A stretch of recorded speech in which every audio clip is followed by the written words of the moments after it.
A lone figure steps down from the stagecoach, her blue traveling dress catching the late afternoon breeze. Clara Wilson stands tall despite the weariness of her journey, a weathered carpetbag clutched in her gloved hand. The wooden sign swinging. Above her declares Pine Creek in faded letters, a settlement carved from wilderness, promising new beginnings. The driver tosses down her trunk, the thud echoing across the dusty main street as curious faces appear in windows and doorways. Clara adjusts her bonnet, hiding a small scar at her temple, and squares her shoulders, a gesture more befitting a soldier than a mail-order bride arriving to meet her future husband. Before we jump back in, tell us where you're tuning in from, and if this story touches you, make sure you're subscribed, because tomorrow I've saved something extra special for you. The late afternoon sun casts long shadows across Pine Creek's main street as townspeople pause their daily routines to observe the newcomer. Shopkeepers step onto wooden porches, mothers draw children closer, and men exchange knowing glances. Another mail-order bride come to tame their rough frontier outpost. Samuel Larson, the town blacksmith, removes his heavy leather apron and runs a nervous hand through his sandy hair, eyes fixed on the woman whose photograph he's carried. For 3 months, he hesitates at the edge of the gathering crowd, suddenly aware of his soot-stained hands and plain appearance. Martha Jenkins, proprietor of the general store, is the first to approach. Her silver hair pinned neatly beneath a practical bonnet. She moves with the authority of Pine Creek's unofficial matriarch. "You must be Miss Wilson," she says, appraising Clara with wise eyes that miss nothing, including the way the young woman's gaze has already mapped every entrance, exit, and vantage point in the vicinity. "We've been expecting you, though your timing is interesting." Clara offers a polite smile that doesn't quite reach her eyes. The stagecoach was delayed at Riverside Crossing. Something about bridge repairs. Her voice carries the refined tones of Eastern education, but underneath lies something harder, tempered like steel.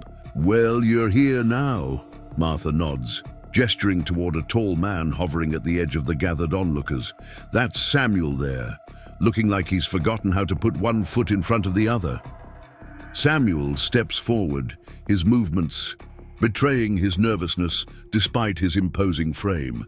Years of working metal have shaped him into a man of quiet strength, his face weathered by forge fire and frontier sun.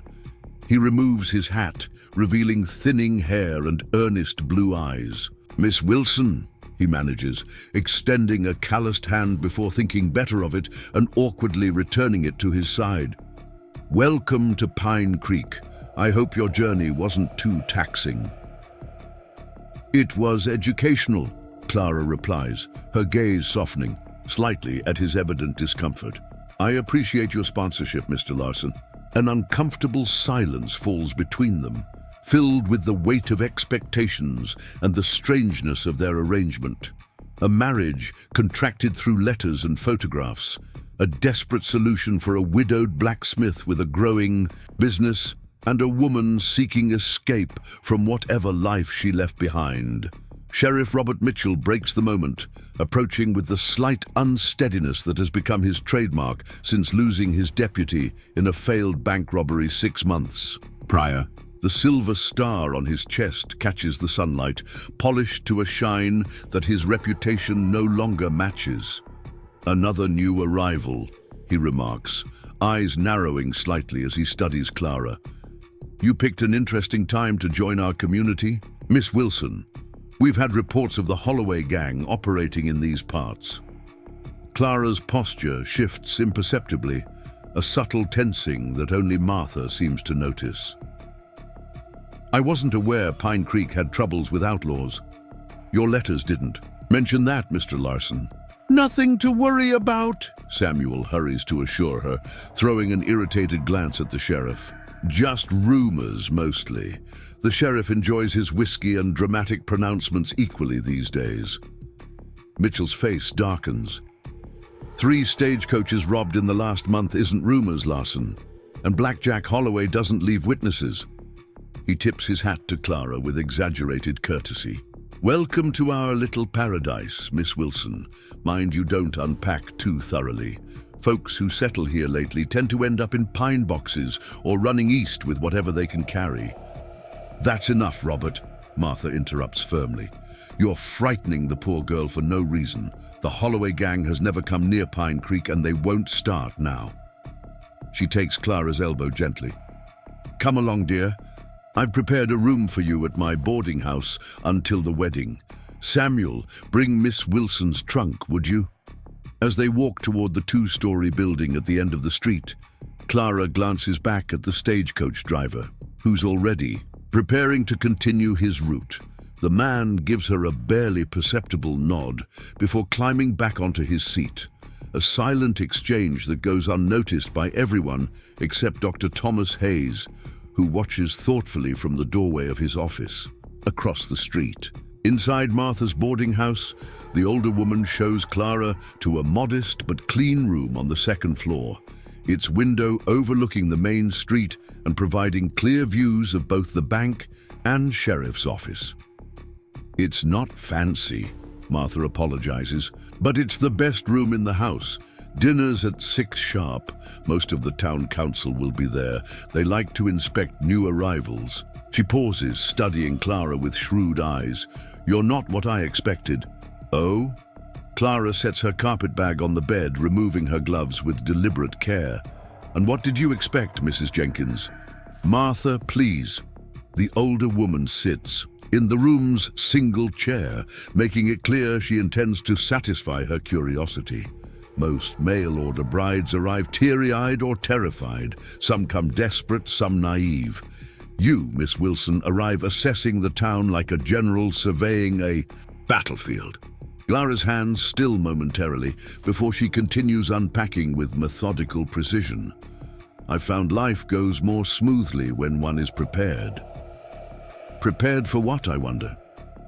Martha watches as Clara arranges her few possessions, noting how she positions a silver-backed hairbrush on the bedside table within easy reach. Samuel's a good man, quiet, hard-working. His first wife died of fever 2 winters ago. No children. He keeps to himself mostly, but he'll provide well. Your assessment matches his letters, Clara replies, hanging a simple dress in the wardrobe. I'm not looking for romance, Mrs. Jenkins. Martha. Just a fresh start in a place where nobody knows my name. Running from something, Martha asks bluntly. Clara turns, meeting the older woman's gaze directly for the first time. Aren't we all? Before Martha can respond, a commotion erupts outside, shouting, followed by the thunder of approaching hoofbeats. Clara moves to the window with startling speed, pulling aside the curtain just enough to observe without being seen. A group of riders is galloping down the main street, guns already drawn, bandanas covering the lower halves of their faces. The Holloway gang, Martha whispers, her earlier confidence evaporating. God help us! Clara's expression hardens, her refined demeanor falling away like a discarded cloak. From her carpetbag, she withdraws a small wooden box, opening it to reveal a Remington Derringer nestled in velvet alongside several slim throwing knives. Martha, she says calmly, securing the Derringer in a hidden pocket of her skirt and sliding 2 knives into her sleeve. I need you to stay here and lock the door behind me. What are you? Please, Clara interrupts, her voice commanding but gentle. Trust me, I'm not who everyone thinks I am. Preparing and narrating this story took us a lot of time, so if you are enjoying it, subscribe to our channel. It means a lot to us. Now back to the story. Outside, Jasper Blackjack Holloway reins his horse to a stop in front of the bank, his gang forming a perimeter around the building. Tall and lean in a black duster coat, his face concealed beneath a red bandana, he cuts an imposing figure that has terrorized the territory for years. "Ladies and gentlemen of Pine Creek," he calls out, his voice carrying the theatrical quality of a man who enjoys his infamous reputation. "This is what civilized folks call a bank robbery. Anyone feeling heroic today will be feeling dead by sundown." Sheriff Mitchell stumbles from the saloon, fumbling with his gun belt. "Now see here, Holloway." A single shot rings out, the bullet kicking up dust at the sheriff's feet. Silas Garrett, Holloway's vicious second-in-command, grins beneath, his bandana. "Next one goes between your eyes, lawman. Back inside and drink yourself stupid like you always do." Clara emerges onto the street, moving with a calm purpose that immediately draws attention. Her blue traveling dress and neat bonnet present the picture of Eastern propriety at odds with the chaos unfolding around her. "Excuse me," she calls, her voice carrying clear and confident. "I believe there's been a misunderstanding." The outlaws turn toward her, momentarily confused by this unexpected interruption. Holloway raises a hand, signaling his men to hold. They fire as he studies the newcomer with obvious amusement. "Well now, what do we have here?" he drawls, tipping his hat with mocking courtesy. "A lost little lady far from home." "There's no misunderstanding, sweetheart. This is a robbery, unless you're offering something more valuable than what's in that bank vault." Clara continues walking toward him, her posture relaxed, unthreatening. "Actually, I was hoping to make a withdrawal today. I've traveled quite far, you see." Townsfolk watch in horror from behind shuttered windows and doors as the mail-order bride approaches the notorious outlaw leader with the calm of someone discussing the weather.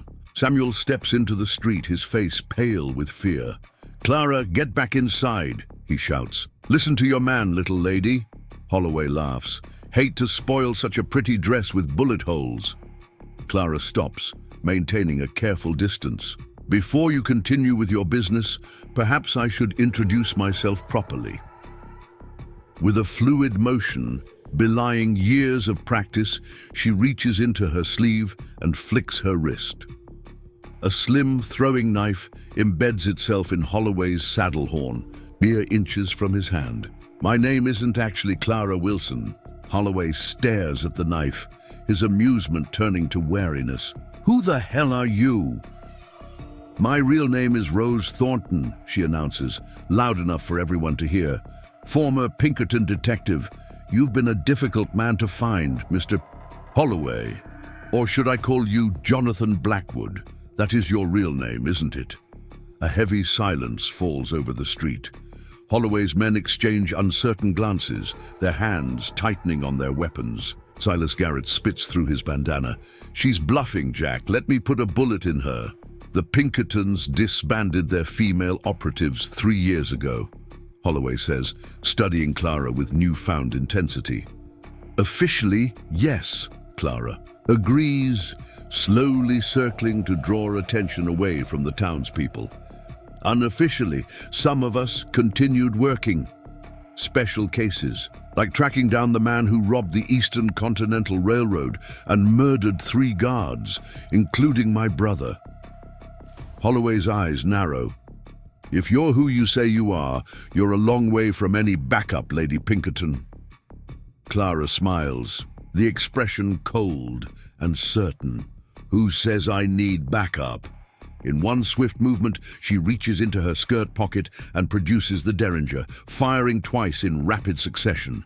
2 of Holloway's men topple from their horses, one clutching his shoulder, the other his leg.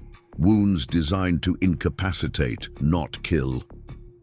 Chaos erupts as the remaining gang members open fire. Clara dives behind a water trough, her movements quick and practiced. From across the street, Samuel Larson watches in stunned disbelief as his mail-order bride transforms into something else entirely, a fighter with deadly precision. Sheriff Mitchell, startled into sobriety by the gunfire, draws his weapon and takes cover behind a hitching post. Dr. Hayes appears in his doorway, medical bag in hand, ready to tend the wounded. Even Martha Jenkins emerges from her boarding house with an ancient but serviceable shotgun. Pine Creek's citizens, pushed too far by months of fear, begin to fight back.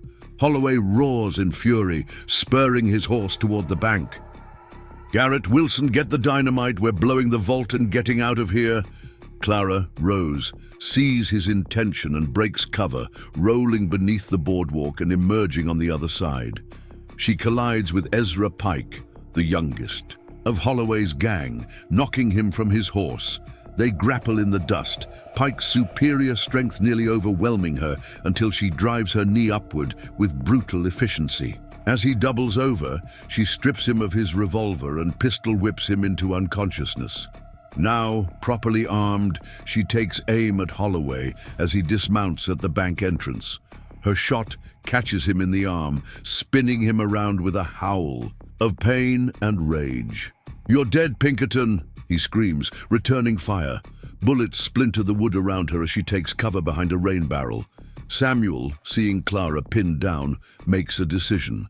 Grabbing a heavy hammer from his forge, he approaches from behind the saloon, circling to flank the outlaws. Sheriff Mitchell, finding his courage at last, provides covering fire from his position. Silas Garrett, meanwhile, has pushed the terrified bank manager into opening the vault. He emerges with saddlebags full of cash and gold, only to find himself facing Dr. Hayes and 3 determined townsmen armed with hunting rifles. "I wouldn't," Hayes says calmly, his steady hand suggesting military experience. "I'd rather not have to patch you up afterward." Garrett drops the money and reaches for his gun, but not fast enough. Hayes' single shot catches him in the shoulder, spinning him back against the bank wall. The townsmen quickly disarm and restrain him. On the street, Clara has worked her way closer to Holloway, who bleeds from his arm, but continues firing with murderous accuracy. A bullet grazes her cheek, the sudden pain only hardening her resolve. "This is for Edward," she whispers, lining up her shot. Before she can fire, Samuel charges Holloway from behind, swinging his blacksmith's hammer with the full force of his considerable strength. The outlaw leader crumples, his gun discharging harmlessly into the dirt. Within minutes, the remaining gang members surrender or flee, quickly pursued by newly emboldened townspeople on horseback. The main street of Pine Creek lies littered with broken glass, bullet holes, and the groaning forms of wounded outlaws. Clara rises slowly, blood trickling from her cheek as she approaches the unconscious form of Jasper Holloway. She kicks his gun away, then looks up to find Samuel staring at her, hammer still clutched in his white-knuckled grip. "So," he says finally, "not a school teacher from Boston after all." A ghost of a smile touches her lips. "Not exactly." "Were any of the letters real?" he asks, hurt and confusion warring in his expression. Before she can answer, Martha Jenkins approaches, shotgun resting comfortably in her arms like an old friend.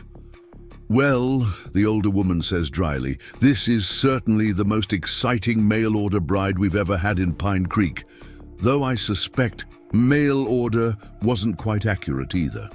Clara, Rose, brushes dust from her torn dress. "The Pinkertons have been tracking Holloway for years. When we discovered he was planning something in this region, I volunteered to go undercover. The mail-order bride scenario provided perfect cover to move from town to town." She glances at Samuel, regret softening her features. "I am sorry for the deception, Mr. Larson. Your name was selected because of your standing in the community. I never intended to actually marry me," he finishes, his voice flat. "Just use me as cover for your manhunt." "Yes," she admits, not offering excuses. Sheriff Mitchell approaches, supporting a wounded townsman. He looks at Clara with newfound respect. "Seems we owe you a debt, miss." "Thornton, was it? You did what my badge and I couldn't." "Couldn't or wouldn't?" she asks pointedly, holstering her borrowed revolver. Mitchell flushes but doesn't argue the point. Dr. Hayes moves efficiently among the wounded, prioritizing the most serious injuries regardless of which side they fought on. He pauses beside Clara, gently examining the graze on her cheek.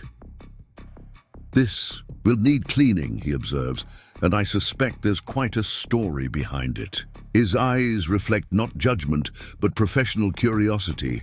Your shooting pattern was, distinctive. Military training? My father was a sharpshooter in the war, she replies. He believed daughters should know how to protect themselves. A wise man, Hayes nods, applying a clean cloth to her wound. You'll have a small scar, I'm afraid. Another one for the collection, she says with a wry smile. As the town slowly recovers from the shock of the attack, Clara helps organize the wounded and secure the prisoners. Her natural authority emerges fully now, no longer hidden behind the demure facade of Clara Wilson. The townspeople watch her with a mixture of wariness, gratitude, and fascination. Samuel keeps his distance, returning to his forge where the familiar work of metal and fire makes more sense than mail-order brides who turn out to be Pinkerton detectives. The ring he'd been crafting for their wedding sits abandoned on his workbench, a small circle of broken promises. As evening falls, Clara finds herself on the porch of Martha's boarding house, her few possessions repacked in her carpetbag. The stagecoach will return tomorrow, and she can report her success to the agency. Holloway and his surviving gang members are locked in the sheriff's jail, awaiting transfer to the territorial prison. Her mission is complete. Martha joins her, offering a cup of coffee laced with something stronger. That was quite a performance today, the older woman remarks.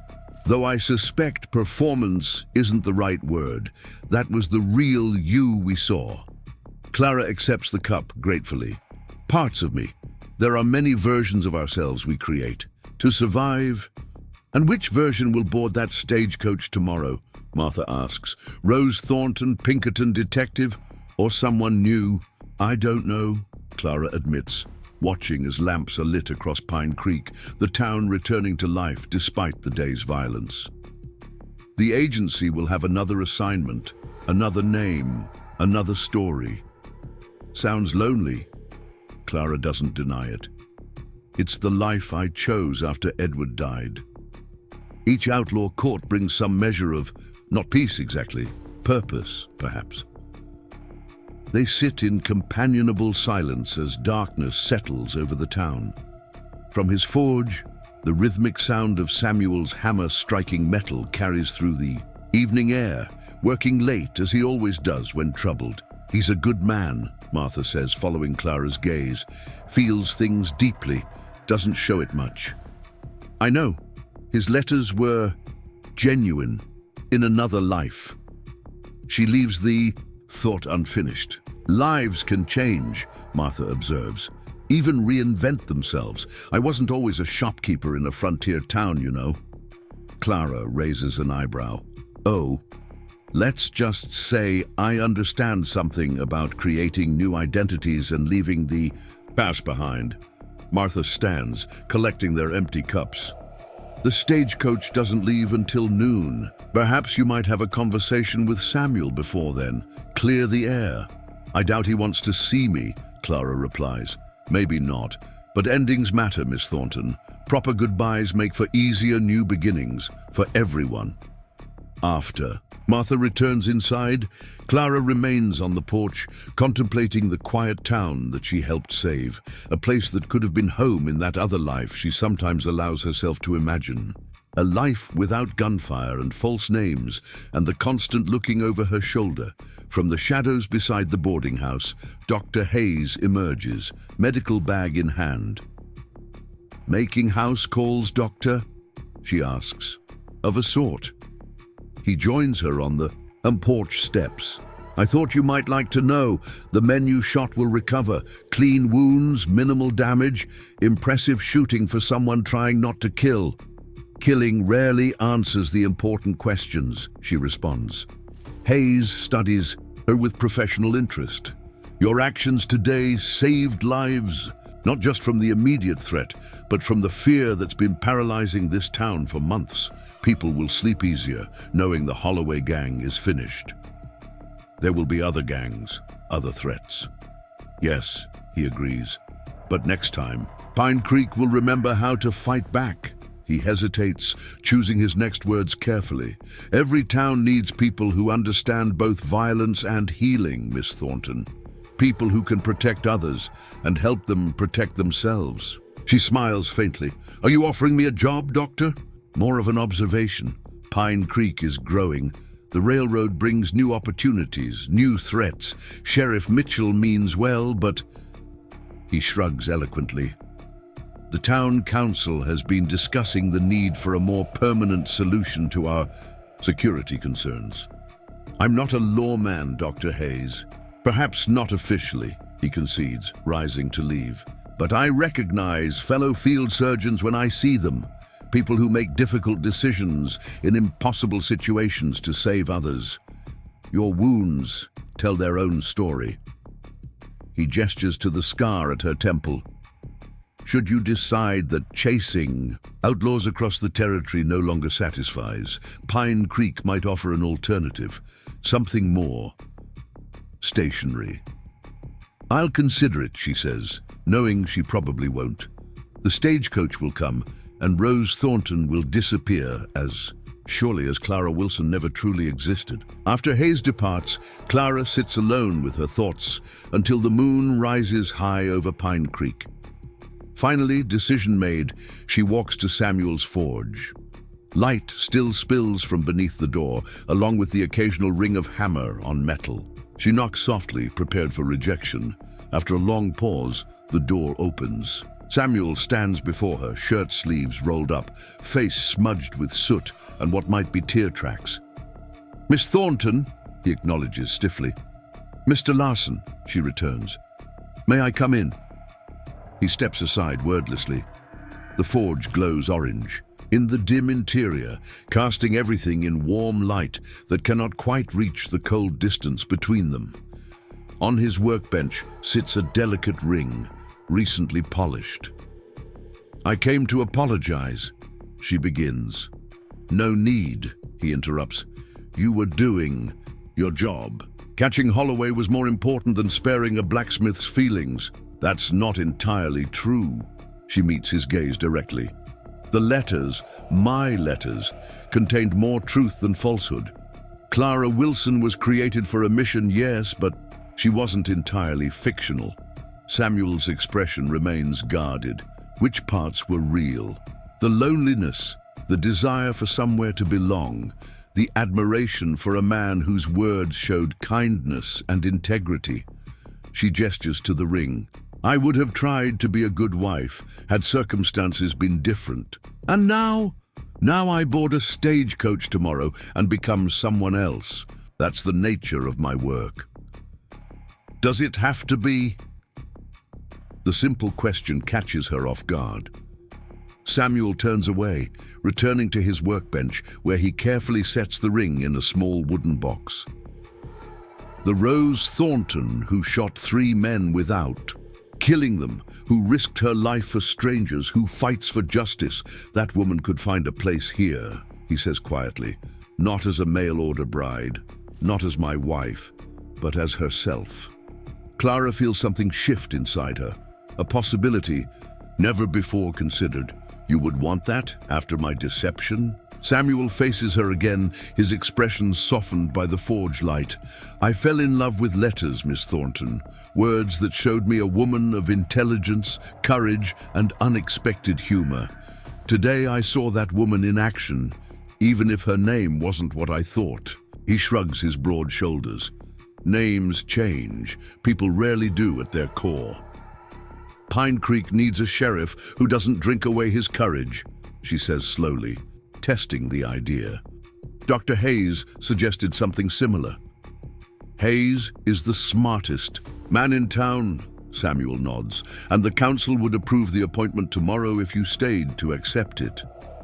Clara walks to the forge, watching the embers pulse with inner light. I've spent 3 years hunting outlaws, never staying anywhere longer than a mission required. I'm not sure I remember how to. Stop. Perhaps you don't have to stop, Samuel suggests. Just change direction. Hunt different kinds of threats. Build something instead of just avenging what was destroyed. He doesn't move toward her, doesn't pressure or plead, just offers a possibility, a door left open that she can choose to walk through or past. "I would need time," she says finally, "to consider, to be sure." "The stagecoach comes every Tuesday," he replies. "It can take you away tomorrow or next week or never."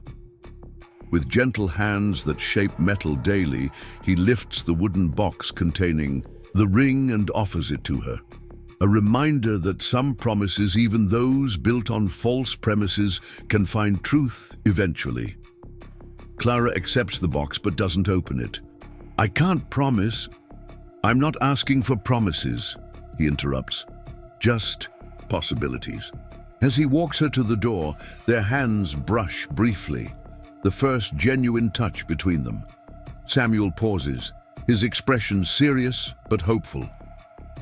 "Whatever you decide, Rose Thornton saved Pine Creek today.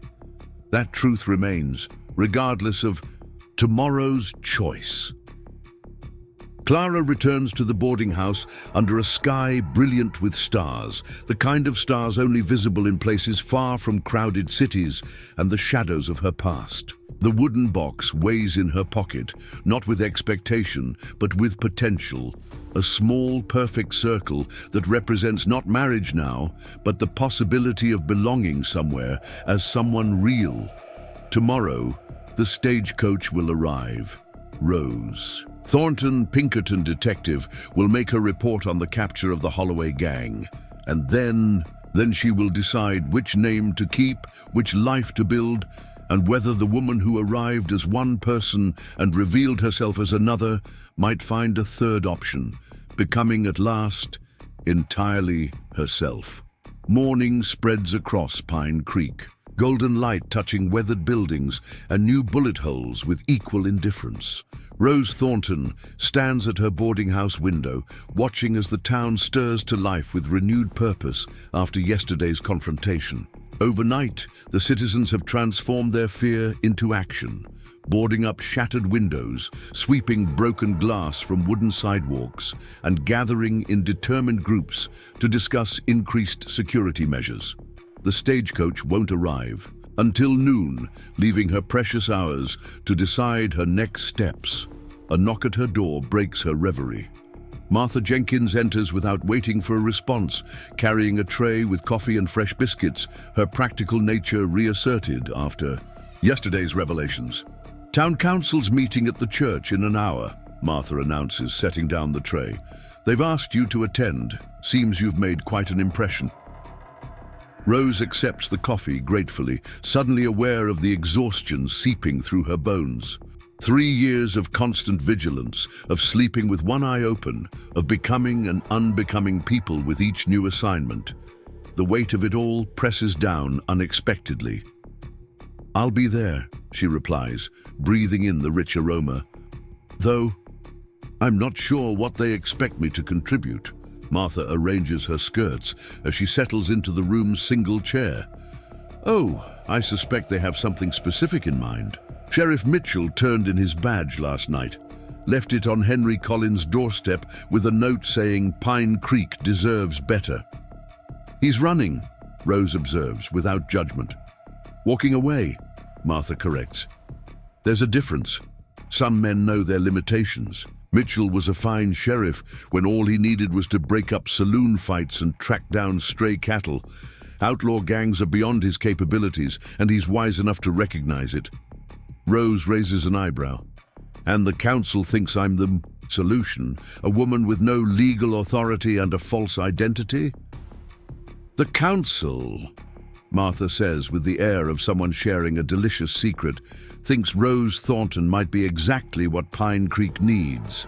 A Pinkerton with experience hunting outlaws. Someone who's proven they can protect the town.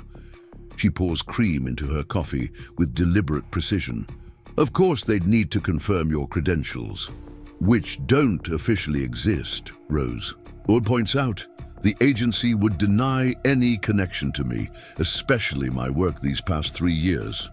Martha waves away this minor inconvenience. Details. Pine Creek isn't particular about paperwork. Results speak louder than documents out. Here. Their conversation is interrupted by another knock, more hesitant this time. Dr. Hayes peers around the partially open door, medical bag in hand. "Hope I'm not intruding," he says. "Thought I should check that wound before the council meeting." Rose gestures him inside, sitting patiently as he examines the graze on her cheek with gentle, professional fingers. "Healing nicely," he pronounces after applying a fresh bandage. "You've had excellent care before. Military hospital." "Something like that," she acknowledges, unwilling to elaborate on the bullet that had come much closer 3 years ago, the one that nearly ended her career along with her life. "The prisoners are secure," Hayes reports, repacking his supplies, "though Holloway has been asking specifically to speak with you. Says he has information you might find valuable." Rose's interest sharpens. "What kind of information?" "He wouldn't say, just that it concerns unfinished business that would interest a Pinkerton." Hayes studies her reaction carefully. "I wouldn't trust him, of course. Men facing the gallows will say anything." Men facing the gallows sometimes tell unexpected truths," Rose counters, rising to change her bandage-stained blouse behind a privacy screen. "I'll speak with him after the council meeting." As Hayes and Martha leave her to prepare, Rose extracts a small leather journal from a hidden compartment in her trunk. Its pages contain the details of her 3-year pursuit: names, dates, connections between seemingly unrelated robberies that formed a pattern only visible when viewed together. Holloway wasn't just an outlaw. He was one link in a chain that stretched from Missouri to California, a network of criminals organized by someone whose identity remained frustratingly elusive. The journal also contains another list, the names of 7 Pinkerton agents who disappeared or died while investigating parts of this same network. Her brother Edward's name appears third on the list, crossed out with a single precise line. 4 names remain unmarked, including her own.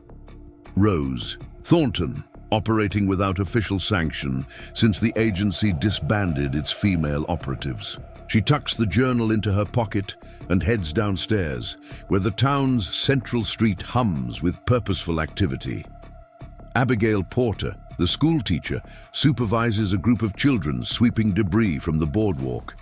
She offers Rose a respectful nod, one professional woman acknowledging another in a place where both are rarities. At the blacksmith shop, Samuel works steadily, his powerful arms gleaming with sweat as he shapes replacement hinges for the damaged bank doors. His eyes meet Rose's briefly as she passes, an unreadable expression crossing his face before he returns to his labor.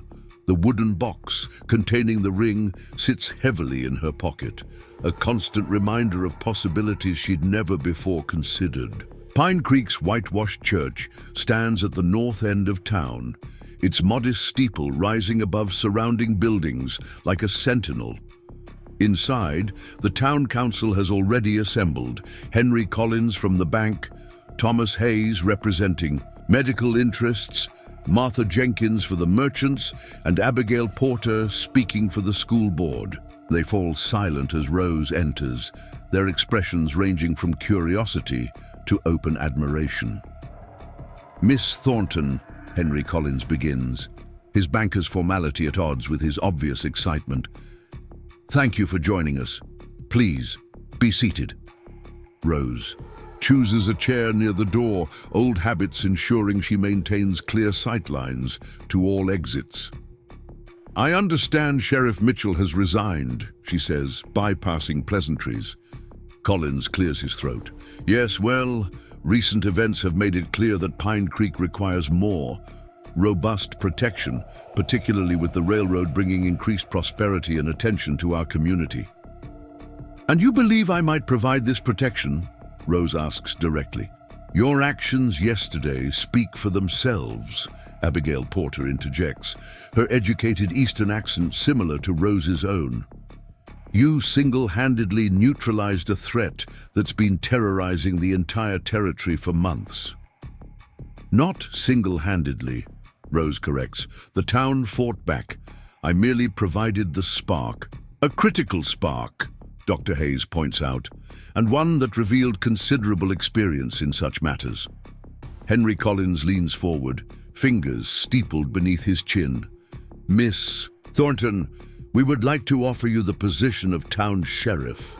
The salary is modest, but includes living quarters above the office and certain discretionary authorities that might appeal to someone with your background. Rose raises an eyebrow. Discretionary authorities? Pine Creek is growing, Collins explains with the careful precision of a man measuring gold dust. The territorial governor has granted us certain autonomies in law enforcement matters, given our remote location. Our sheriff operates with considerable independence, answerable primarily to this council rather than territorial authorities. Convenient for someone operating outside official channels, Rose observes. Practical for everyone concerned, Collins counters smoothly. Your background and skills would be unquestioned. Your methods, provided they yield results, would remain your own concern. Rose studies each council member in turn, reading the sincerity in their expressions. And if I were to accept this position, what would be your expectations? Martha Jenkins answers first, her practical nature cutting through formalities. Keep the peace, protect the innocent, build a proper force that can stand against threats like Holloway without requiring a miracle every time. The railroad brings opportunity, Collins adds, but also certain elements who prey on prosperity. Pine Creek stands at a crossroads, literally and figuratively. We can become a thriving community or another ghost town emptied by fear and violence. Rose considers the offer, turning possibilities over in her mind like puzzle pieces that might form an unexpected picture. A permanent position in Pine Creek would provide stability she hasn't known since Edward's death. It would also place her strategically along the very transportation routes used by the criminal network she's been tracking. A network that Holloway might reveal more about, given proper motivation. I'll need time to consider this offer, she says finally, and there's another matter I must attend to before making any decision. Holloway has requested to speak with me.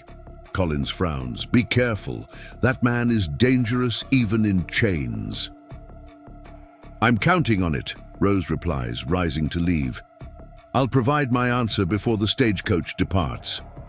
The sheriff's office sits squat and sturdy in the center of town, its stone construction designed to withstand both weather and the occasional attempt at forceful prisoner liberation. Inside, 2 cells occupy the back wall, separated from the main office by iron bars that gleam with recent polishing. Evidence of Mitchell's attention to appearances rather than duties. Jasper Holloway occupies the left cell, his tall frame stretched on a narrow cot, one arm bandaged where Rose's bullet found its mark.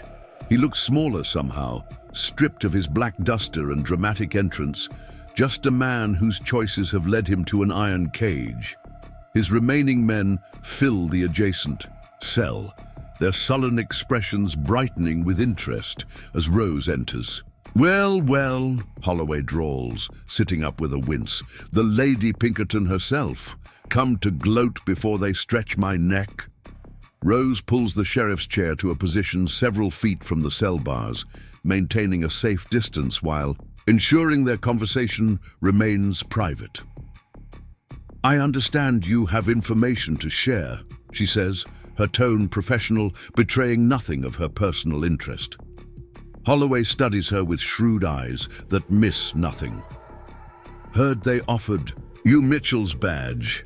Quite a step up from chasing ghosts across the territory. My decisions are not your concern, Rose replies evenly. You requested this meeting. I suggest you use it wisely. Your trial won't take long, given the witnesses. A smile spreads across Holloway's face, revealing a chipped front tooth that humanizes him unexpectedly. Always business with you, Pinkertons.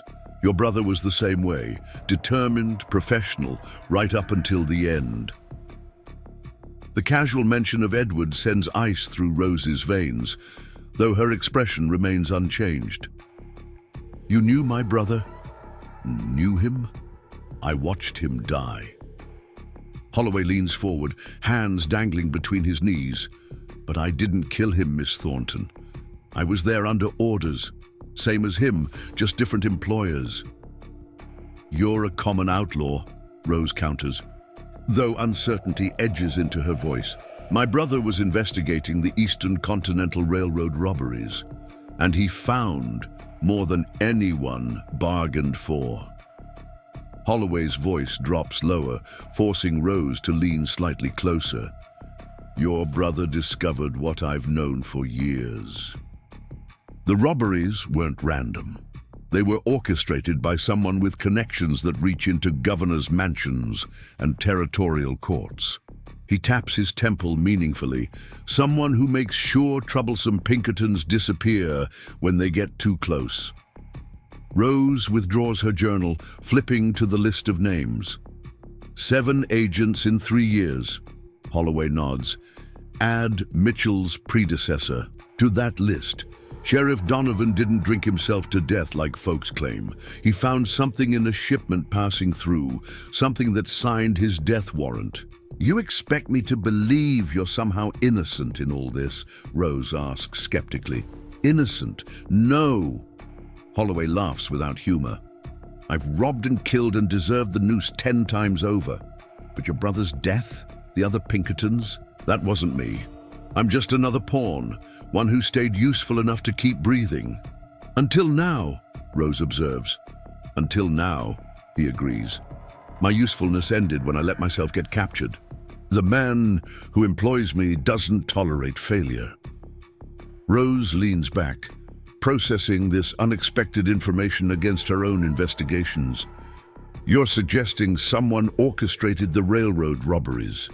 Someone with enough influence to eliminate Pinkerton agents without consequence. Why tell me this now? Because you caught me fair and square. Holloway shrugs, wincing as the movement pulls at his wounded arm. And because I recognize the look in your eyes. Same one your brother. And you won't stop until you find answers or end up dead. Figured I might help tip the balance toward answers. Out of the goodness of your heart? Rose's skepticism sharpens her tone. Out of spite, Holloway corrects. The man who's been pulling strings deserves what's coming, and I don't fancy the idea of him walking free while I hang. Rose studies him carefully, weighing his words against what she knows, what she suspects, and what remains uncertain. You have a name for this mysterious employer.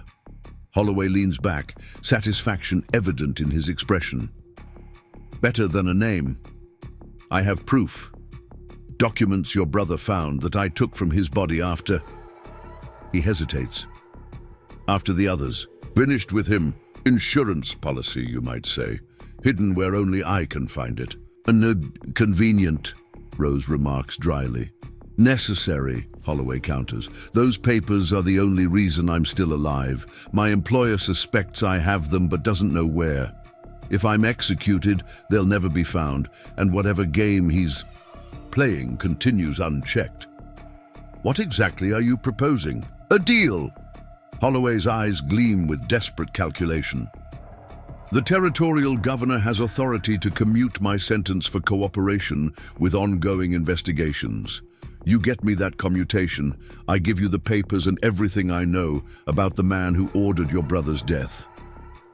Rose stands, needing distance to think clearly. The governor isn't likely to show mercy to the notorious Blackjack Holloway, regardless of what information you might provide.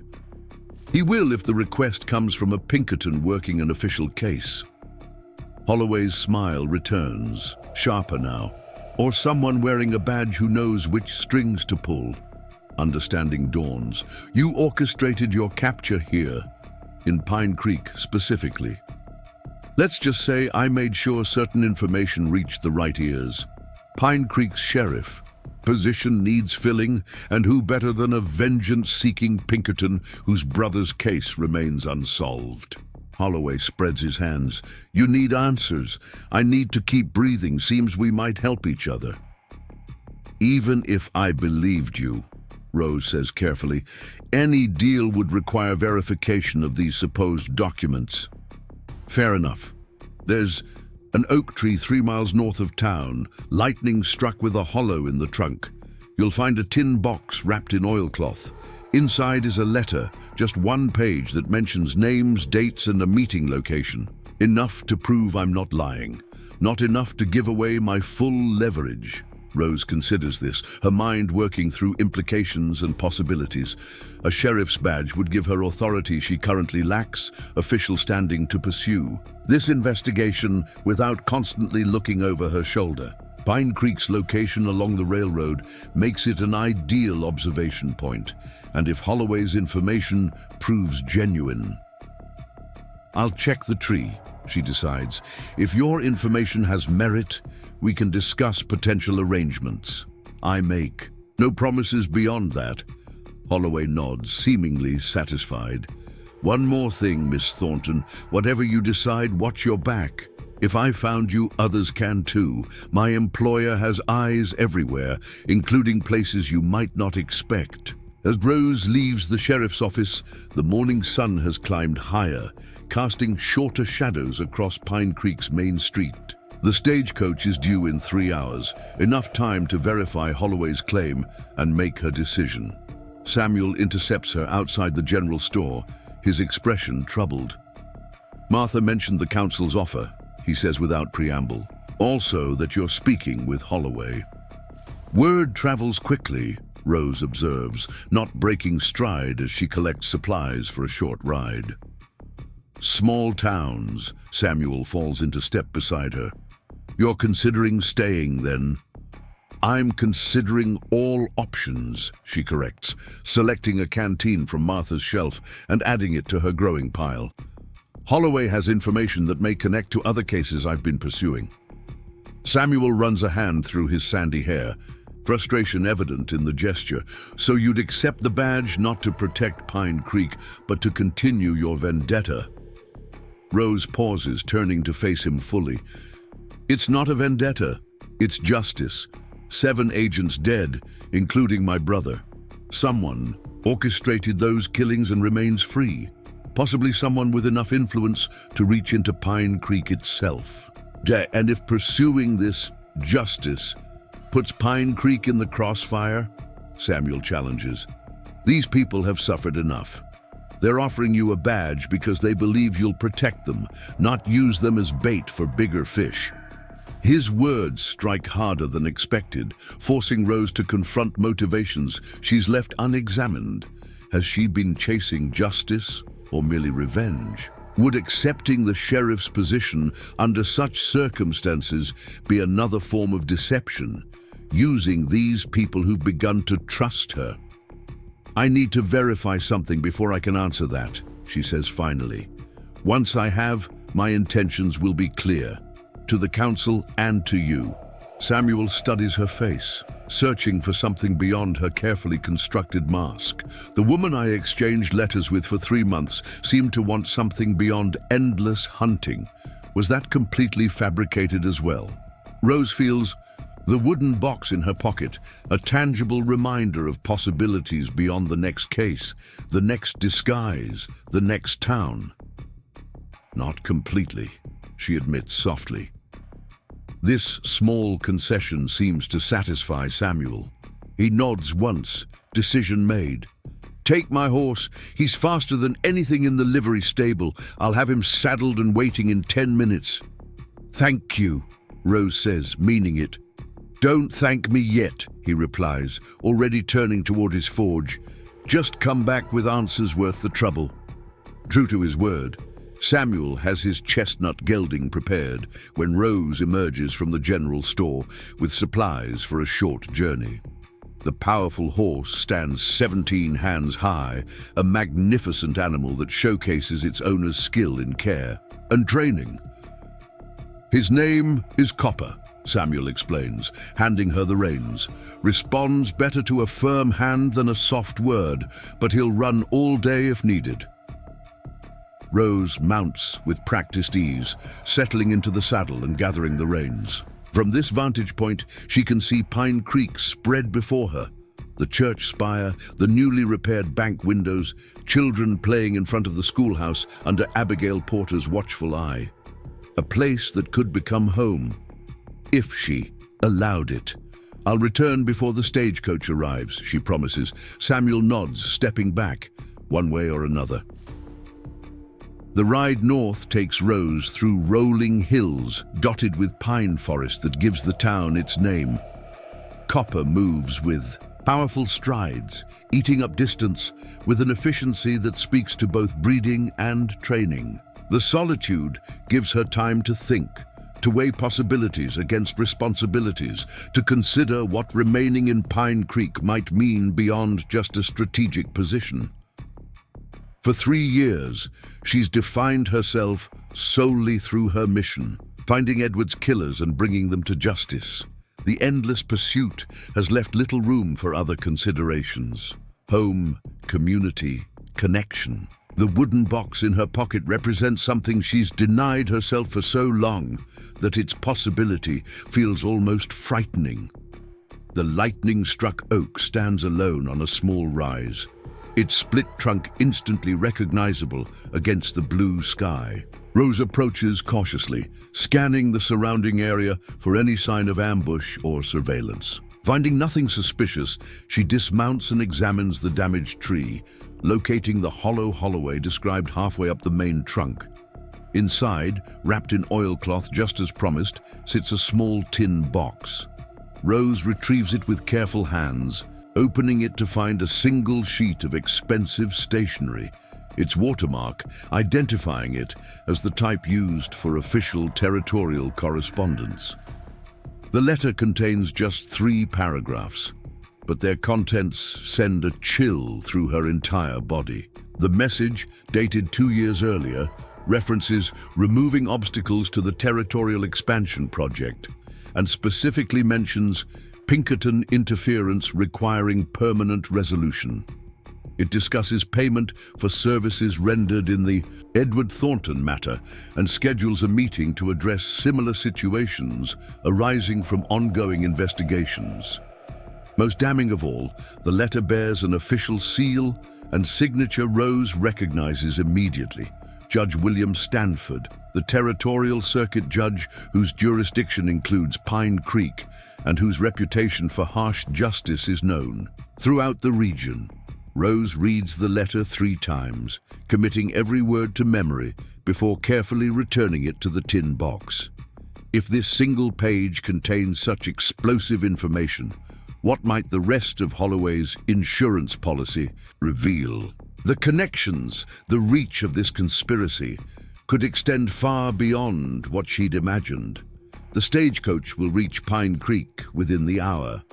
Rose must decide, board it with this evidence and continue her solitary pursuit, or accept the sheriff's badge and build a foundation from which to pursue justice with the support of a community. Copper snorts impatiently, pawing at the ground as Rose remounts. The powerful horse seems to sense her urgency, responding instantly to her cues as they gallop back toward town. The decision crystallizes with each hoofbeat, not a choice between justice and community, but the possibility that both might be achieved together. Pine Creek comes into view just as the distant rumble of the approaching stagecoach reaches her ears. Rose urges Copper to greater speed, racing the conveyance that might carry her away from possibilities only now becoming clear. The town council still waits in the church, their expressions brightening as Rose enters, dust-covered but resolute. She places the tin box on the table before them, her decision made. "I'll accept the position," she announces. "But there are things you need to know about my past, about why I came here, and about threats that may follow." Henry Collins glances at the box with curiosity, but focuses on her words. "We're listening, Miss Thornton." "My name is Rose Thornton," she begins, former Pinkerton detective, sister to Edward Thornton, who was killed while investigating a series of railroad robberies. For 3 years, I've been pursuing his killers without official sanction. She gestures to the box. Holloway provided evidence suggesting a conspiracy reaching into the territorial government itself, one that may have connections to Pine Creek. The council members exchange alarmed glances, but none interrupt as Rose continues. If I accept this badge, I'll do so with full commitment to protecting this town and its people. But I'll also continue my investigation, which may bring attention. Pine Creek would rather avoid. Martha Jenkins is the first to recover from this revelation. Seems to me any town with secrets worth killing over deserves whatever attention brings those secrets to light. Dr. Hayes nods his agreement. We've lived too long under shadows, not of our making. Better to face what comes with someone capable. At the helm, Henry Collins taps the table thoughtfully. This evidence, how reliable is it? Reliable enough to warrant further investigation, Rose answers. Holloway believes his life depends on it, which suggests at minimum that he perceives a real threat. And this would be part of your duties as sheriff, Collins pursues. A personal matter that runs parallel to my official responsibilities, Rose clarifies. I won't compromise Pine Creek's safety for my own purposes, but neither will I abandon the justice my brother deserves. The council members confer briefly among themselves before Collins speaks for the group. Your terms are acceptable, Miss Thornton. The badge is yours, effective immediately, along with all authorities and responsibilities thereof. From his pocket, he produces the silver star that until yesterday adorned Sheriff Mitchell's chest. Its surface gleams in the light filtering. Through the church windows, simultaneously an ending and a beginning, Rose accepts it with steady hands, feeling the weight of both metal and meaning. I'll need deputies, she says, already thinking practically. At least 2 properly trained. And the jail requires improvements if we're to hold prisoners securely. All reasonable requests, Collins agrees. The council will provide necessary funds. Is there anything else? Yes, Rose decides. I'd like Samuel Larson consulted for security improvements. His knowledge of metalwork could prove valuable for reinforcing the jail. Martha Jenkins smiles knowingly, but says nothing as Collins nods his assent. Outside, the stagecoach rumbles into town, wheels kicking up dust as it approaches the station. The conveyance that might have carried Rose Thornton away will depart without her. Not because her journey has ended, but because it has taken an unexpected turn. As the newly appointed Sheriff Thornton pins the badge to her vest, the stagecoach passes the church windows. Through the glass, Rose notices 2 passengers disembarking. Men in suits that mark them as government officials rather than frontier settlers. Their presence raises immediate questions, but those will wait until she's properly established her authority. For now, Rose has communities to protect and connections to nurture, both the town that has offered her a home and the fragile bonds. Forming with its resident blacksmith, justice for Edward remains her purpose, but no longer her only one. Sheriff Rose Thornton steps out of the church into Pine Creek's main street, silver badge catching sunlight like a promise. The wooden box in her pocket carries possibilities more precious than any evidence, the chance to build something lasting from the ashes of her former life. Across the street, Samuel watches from his forge doorway. When their eyes meet, Rose offers a nod that communicates more than words could express. He returns the gesture with the slight smile of a man willing to wait for possibilities to unfold at their own pace. Pine Creek's new chapter begins today, one where a mail-order bride who never was becomes the protection the town never knew it needed. The stagecoach will depart within the hour, carrying letters, but not Rose Thornton. Her journey continues here, rooted in purpose stronger than revenge alone could provide. Justice and home, duty and possibility, the past and future, no longer. Choices to be made, but elements to be balanced in the life she now chooses for herself. 3 days after accepting the sheriff's badge, Rose Thornton stands in her new office, surveying the changes already taking shape.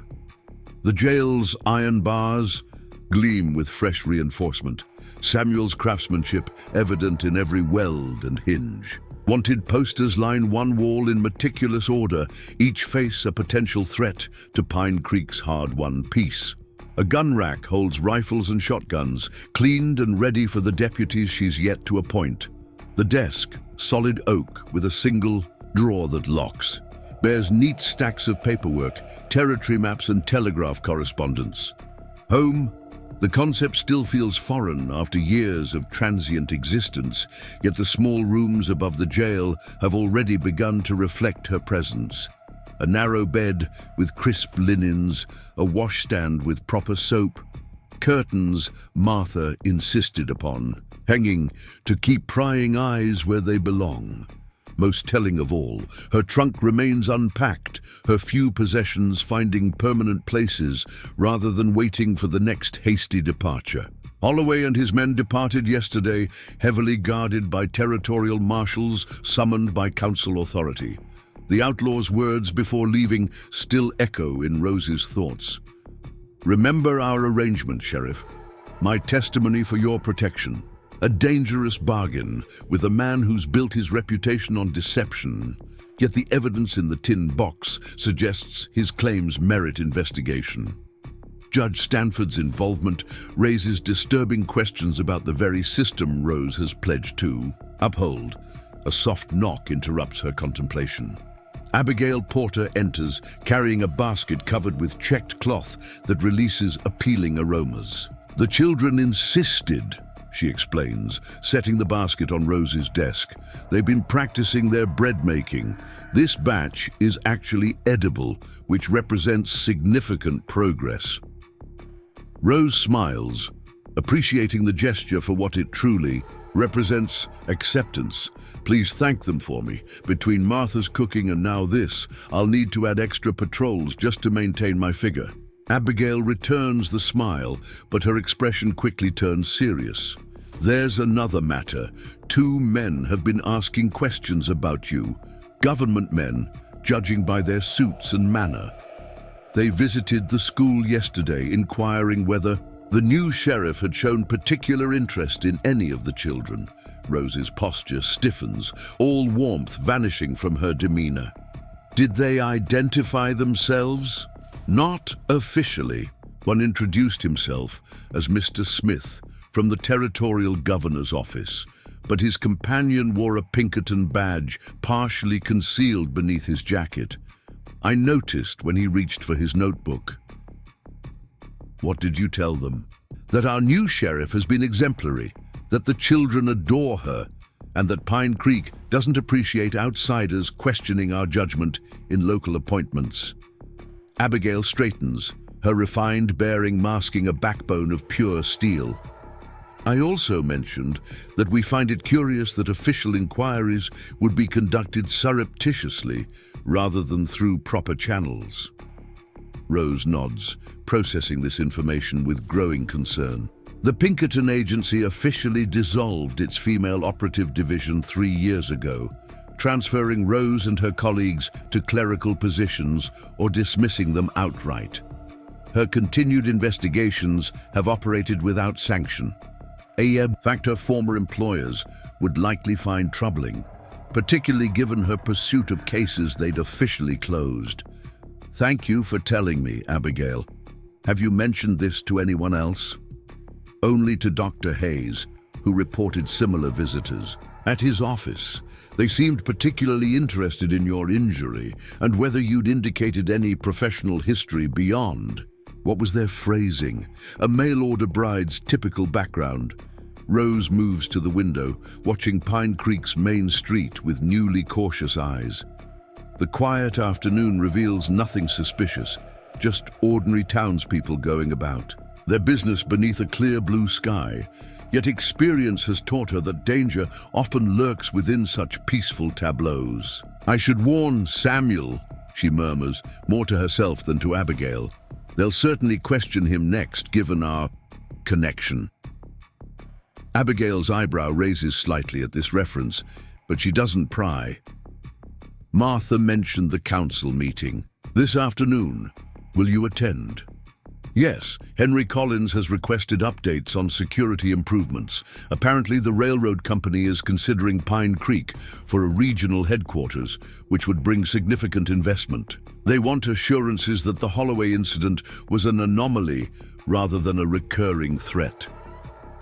"Will you provide such assurances?" Abigail asks, her tone suggesting she already knows the answer. Rose turns from the window, her expression resolute. "I'll provide honest assessment. Pine Creek faces real threats, some obvious, others lurking beneath respectability. Pretending otherwise benefits no one, particularly when children's safety is concerned." "Well said, Sheriff." Abigail moves toward the door, pausing at the threshold. "The school board meets after the council. We'll be voting on whether to purchase additional locks for classroom doors and bars for ground floor windows, should you wish to contribute an opinion." The message is clear. Pine Creek's institutions are aligning behind their new sheriff, preparing defenses against threats both known and suspected. Rose feels a responsibility settling across her shoulders, heavier than any she's carried before. These people trust her to protect them, not just from ordinary outlaws, but from the corruption she's begun to uncover. Their faith requires truth in return. "Abigail!" she calls as the schoolteacher reaches the door. "The men asking questions, they're not just curious about a female sheriff, they're looking for Rose Thornton specifically. My presence here may bring trouble that has nothing to do with Pine Creek itself." "We suspected as much," Abigail replies calmly. "Small towns develop instincts about outsiders, Sheriff. None of us believed you arrived by coincidence, especially after your performance against Holloway. The question was never why you came, but whether you would stay. And now we know you've chosen to stay, which means your troubles become our troubles, and we protect our own in Pine Creek." With that, Abigail departs, leaving Rose to contemplate this unexpected alliance. The afternoon sun casts long shadows by the time Rose reaches Samuel's forge. The rhythmic ring of hammer on metal guides her through the open doorway, where she pauses to observe him at work. His powerful arms flex with each precise blow, shaping a glowing length of iron with practiced skill. Sweat gleams on his brow, testimony to the forge's heat and his focused exertion. Rose watches silently, appreciating both his craftsmanship and the single-minded dedication with which he approaches his work. When Samuel finally looks up, awareness of her presence registers in his eyes without surprise. He's known she was there all along, his attention divided in the way of a man accustomed to potential threats. "Sheriff," he acknowledges, plunging the shaped metal into a bucket of water that hisses and steams in protest. "Samuel." She steps further into the workshop, noting the completed bars and hinges waiting for installation at the bank. "Your work at the jail has made a significant difference. The council's impressed." He nods, wiping his hands on a nearby cloth. "Just reinforcing weak points. The original construction was sound, just neglected." His eyes study her uniform. The practical dark trousers and white shirt beneath a fitted vest that accommodates her badge. "The position suits you better than wedding clothes would have." "Yes," she agrees, uncertain whether to interpret his observation as approval or lingering resentment. Though apparently it's drawn unwanted attention. "Two men have been asking questions about me, one claiming to represent the governor, the other almost certainly Pinkerton." Samuel's expression hardens. "Here in Pine Creek? When?" "Yesterday. They've already spoken with Abigail and Dr. Hayes. I expect they'll approach you next." Because of our supposed engagement, he concludes, returning to his workbench where he begins organizing tools with methodical precision. What should I tell them? The truth, Rose answers without hesitation. That you believe me to be Clara Wilson, a mail-order bride from Boston. That you learned my true identity during Holloway's attack. That as far as you know, I'm now legitimately employed as Pine Creek's sheriff. Samuel pauses, a heavy hammer suspended in his powerful hand.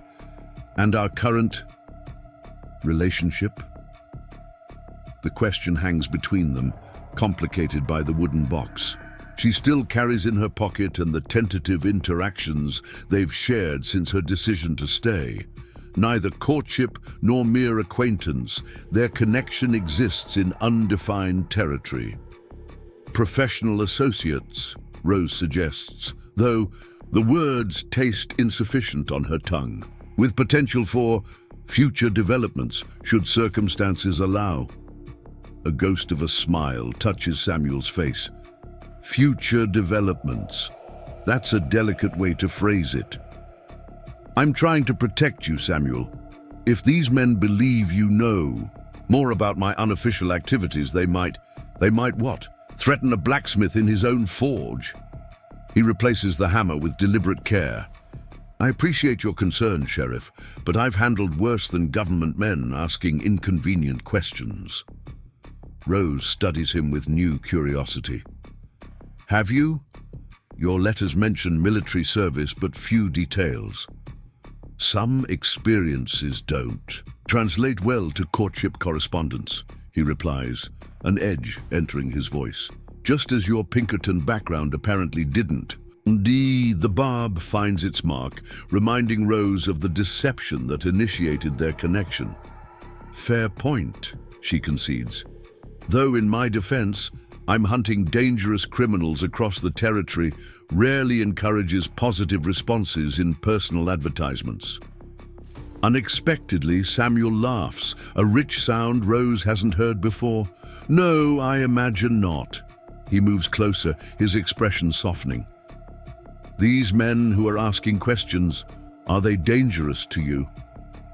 Potentially. It depends on who sent them and why.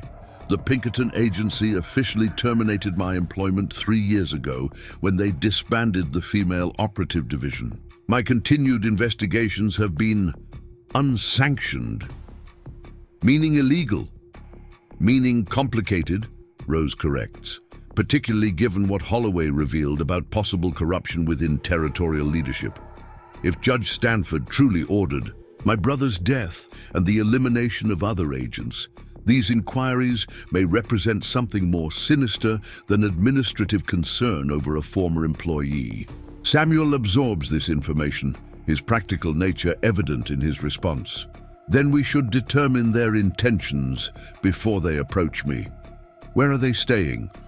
The Grand Hotel, presumably. It's the only decent accommodation in Pine Creek. Martha will know their habits by now, meal times, comings and goings. And Henry Collins can verify any claims about the governor's office. The telegraph office keeps records of official communications. Rose watches Samuel shift naturally into strategic thinking, another glimpse of the man behind the blacksmiths. Apron, you've done this before, she observes. Intelligence gathering. A shadow crosses his face. 4th Infantry Army Scouts, 2 years along the border during the Apache campaigns. You learn to identify threats before they identify you. That's another piece of Samuel Larson falls into place. Not just a small-town blacksmith seeking a wife, but a man with his own history of combat and survival. Rose feels a new appreciation for the complexity beneath his straightforward exterior. The council meeting starts in an hour, she says. Will you attend? Your security recommendations carry significant weight. I'll be there, he promises, returning to his forge. And Rose, I meant what I said about your uniform. It suits you better than any wedding dress would have. This time, his meaning is unmistakable. Approval, respect, and perhaps something deeper that neither is quite ready to name. The town council meets in Pine Creek's modest courthouse, a recent addition that reflects the community's growth and aspirations. Rose arrives early, reviewing her notes while the members assemble. Henry Collins from the bank, Dr. Hayes representing medical interests, Martha Jenkins for the merchants, Abigail Porter for the school board, and Frederick Walsh, the railroad company's regional representative, whose presence underscores the importance of today's discussions. Samuel slips in just as the meeting convenes, taking a seat near the back. His cleaned hands and fresh shirt indicate he's made an effort to present himself appropriately, though nothing could disguise the powerful build shaped by years of metalwork. Sheriff Thornton, Henry Collins begins after preliminary matters conclude. The council has requested your assessment of Pine Creek's current security situation, particularly regarding potential threats similar to the Holloway incident. Mr. Walsh has expressed concerns about his company's proposed investment in our community. Rose stands, facing the council with professional composure. Pine Creek faces 3 categories of security threats, each requiring specific countermeasures. First, opportunistic criminals drawn by increasing prosperity and railroad traffic.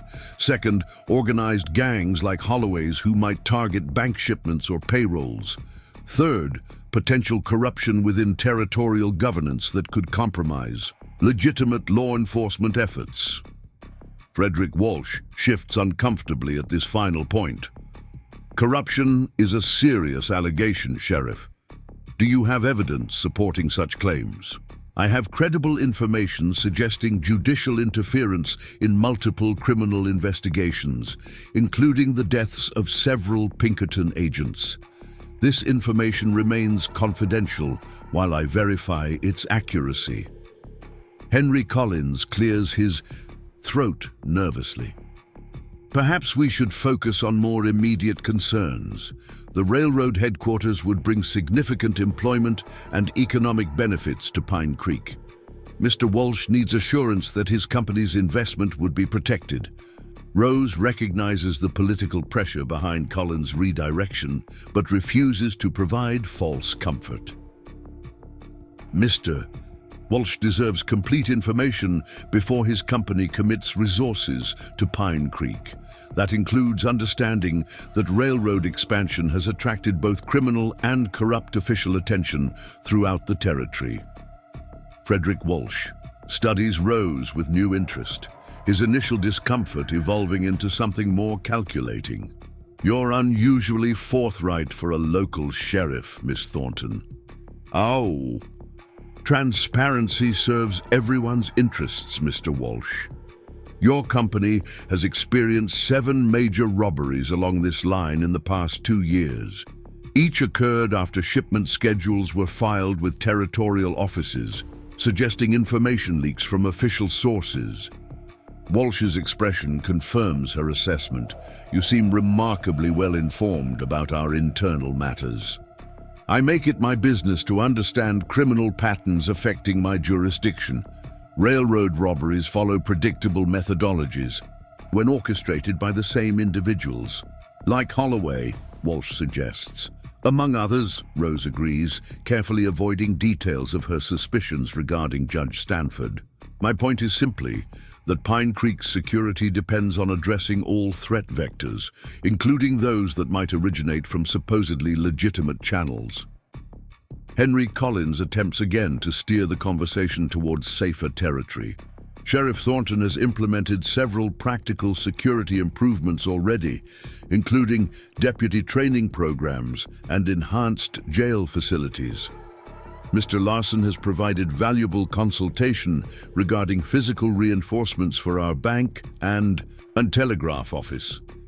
Samuel acknowledges this reference with a modest nod, though his attention remains fixed on Rose and the subtle dynamics unfolding between her and Walsh. The railroad representative taps his fingers thoughtfully against the table. Tell me, Sheriff Thornton, how does a small frontier town acquire a law enforcement officer with your particular expertise? Your knowledge of railroad security vulnerabilities suggests experience beyond typical sheriff qualifications. before. Rose can respond, Martha Jenkins interjects. Pine Creek has always valued competence over convention, Mr. Walsh. Sheriff Thornton demonstrated extraordinary capabilities during a crisis. Her background was thoroughly reviewed by this council before her appointment. The support warms Rose, though she recognizes Martha's slight manipulation of the truth. The council had appointed her on the strength of her actions against Holloway, with minimal investigation into her actual background. Their trust humbles her, even as it increases her determination to prove worthy of it. My previous employment included security consultation for several railroad companies, Rose offers, providing a partial truth that explains her knowledge without revealing her Pinkerton connection. That experience informs my current approach to protecting Pine Creek's growing infrastructure. Walsh seems satisfied with this explanation, though something in his expression suggests continued curiosity about her background. The company appreciates Gander, Sheriff. Too many communities promise perfect security without acknowledging real challenges. He turns to address the entire council. I'll recommend proceeding with preliminary plans for the regional headquarters, contingent upon implementation of the security measures outlined in Sheriff Thornton's report. The meeting concludes with this tentative victory, council members dispersing with expressions ranging from relief to continued concern. Rose gathers her documents, aware that her forthright assessment carried both risks and rewards. The railroad headquarters would bring prosperity to Pine Creek, but also increased attention from both legitimate businesses and criminal enterprises. Samuel approaches as the room empties, his expression thoughtful. Walsh was testing you, he observes quietly, measuring your knowledge against something he already suspects. Yes, Rose agrees, impressed by his perception. The railroad has experienced too many precisely targeted robberies to believe they're random. They're looking for internal corruption just as I am. Could he be an ally rather than a threat? Possibly, or he could represent interests connected to Judge Stanford. Until I know more about the relationship between territorial leadership and railroad management, everyone remains a potential concern. They walk together into the late afternoon sunshine, Pine Creek's main street bustling with activity as businesses prepare for evening trade. The saloon's windows glow with early lamplight, while children race home from Abigail's schoolhouse, their carefree laughter a reminder of what Rose has pledged to protect. I've been thinking about those men asking questions, Samuel says as they pause outside the sheriff's office. If they've come from the Pinkerton agency, they must have some official standing. Have you considered simply meeting with them directly, controlling the encounter rather than waiting for their approach? Rose has indeed considered this strategy, weighing risks against potential information gains. I planned to give them another day to establish their patterns before introducing myself, but you're right. A proactive approach might yield advantages. I could accompany you, Samuel offers, as a concerned citizen interested in supporting our new sheriff. The suggestion brings an unexpected smile to Rose's face, and not at all because you're curious about what claims they might make regarding my colorful past. That would be merely a secondary benefit, he admits, returning her smile with one that transforms his usually serious expression. Though I confess some interest in learning which parts of Clara Wilson were invented and which might have been genuine. Before Rose can respond, movement down the street catches her attention. Two men in formal suits emerging from the Grand Hotel, their bearing and attire marking them immediately as the individuals Abigail described. Even at this distance, Rose recognizes the taller man's distinctive stride, James Harker, a senior Pinkerton operative who had once been her supervisor and, briefly, something more personal before professional ambitions intervened. It seems the decision has been made for us, she murmurs, noting how the men have already spotted her, and altered their course to intercept. That's James Harker from the Pinkerton Agency. We have history. Samuel's expression darkens slightly. Professional history? Among other varieties, Rose answers honestly, appreciating his swift comprehension. It ended poorly when the agency disbanded female operatives. He advocated for reassigning us to clerical positions rather than termination. Generous of him, Samuel remarks dryly. He considered it so. Rose straightens her vest and checks that her badge is properly displayed. This will be interesting. The James Harker I knew would never have approved unauthorized investigations, particularly those potentially implicating territorial judges. Yet here he is, Sheriff, investigating you with considerable discretion rather than official channels. Exactly, Rose agrees as the men approach, which suggests either Pinkerton policy has changed dramatically or James is operating with his own agenda. The newcomers stop before them, Harker's angular face betraying momentary surprise at finding Rose in uniform rather than having to search for her. His companion, younger with the earnest expression of a junior agent, seems distinctly uncomfortable, eyes darting between Rose's badge and Samuel's imposing presence. Rose Thornton, Harker greets her, voice carrying the refined Eastern accent that once impressed her. Or should I say, Sheriff Thornton, you appear to have secured quite a position for yourself. James, she acknowledges coolly, this is an unexpected visit. The Pinkerton Agency hasn't shown interest in my activities for 3 years. What brings you to Pine Creek? Perhaps we could discuss that somewhere more private. His gaze shifts meaningfully to Samuel. Agency business tends to require discretion. This is Samuel Larson, Rose introduces, making no move toward privacy. Town blacksmith, council security advisor, and someone who enjoys my complete confidence. Anything you wish to discuss can be said in his presence. Harker's expression tightens at this declaration. Very well. I'm here regarding your unauthorized use of Pinkerton methods and contacts in pursuing cases officially closed by the agency. Specifically, your continued investigation into railroad robberies connected to your brother's death. Former Agent Thornton was terminated 3 years ago, the younger man adds, attempting to project authority. Any investigations conducted since then represent a violation of agency protocols and potentially territorial law. Rose regards them both with professional detachment, though internal anger flares at their presumption. The Pinkerton Agency surrendered its right to dictate my actions when it dismissed female operatives despite our proven effectiveness. As for territorial law, my appointment as sheriff has been properly registered and approved.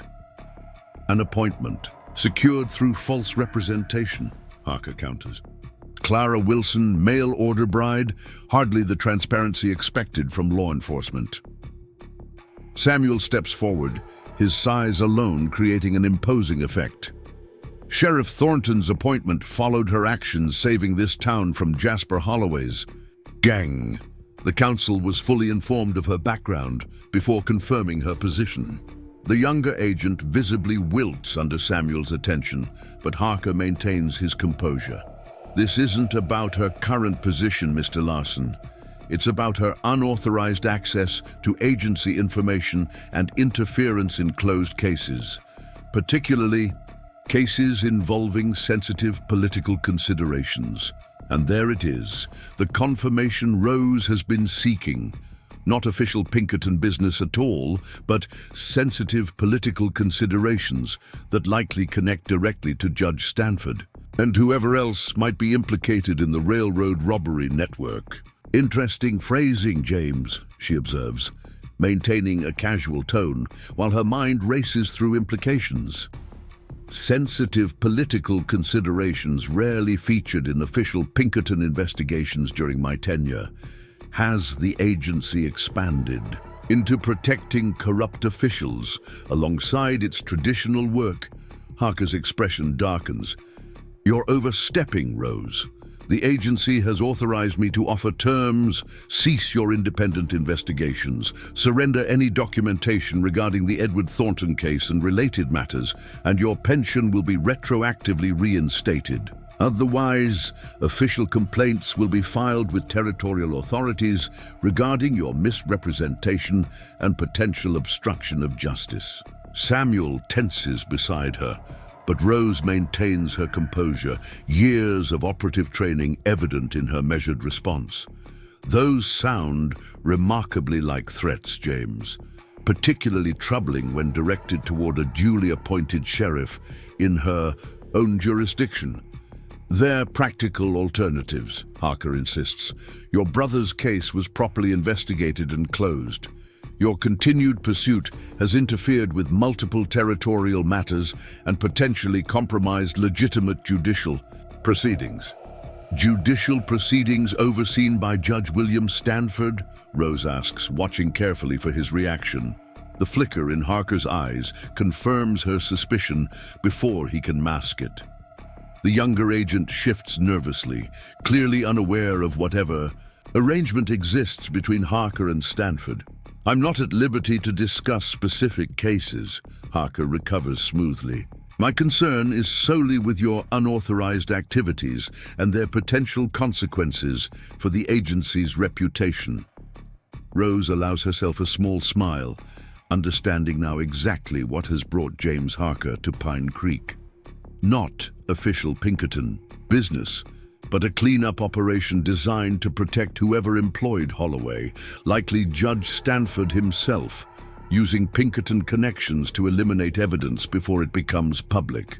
I appreciate your concern for my pension, James, she says, deliberately infusing her tone with dismissive politeness. But Pine Creek provides adequately for its sheriff.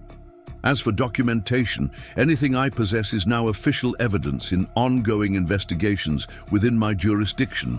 Should the Pinkerton agency wish to file formal complaints, they're welcome to do so through proper channels.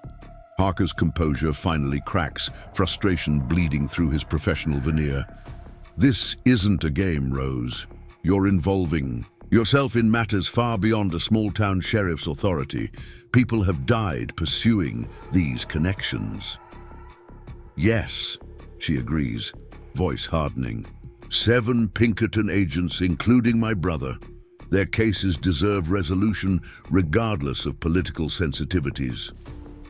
I'm trying to protect you, Harker insists, lowering his voice.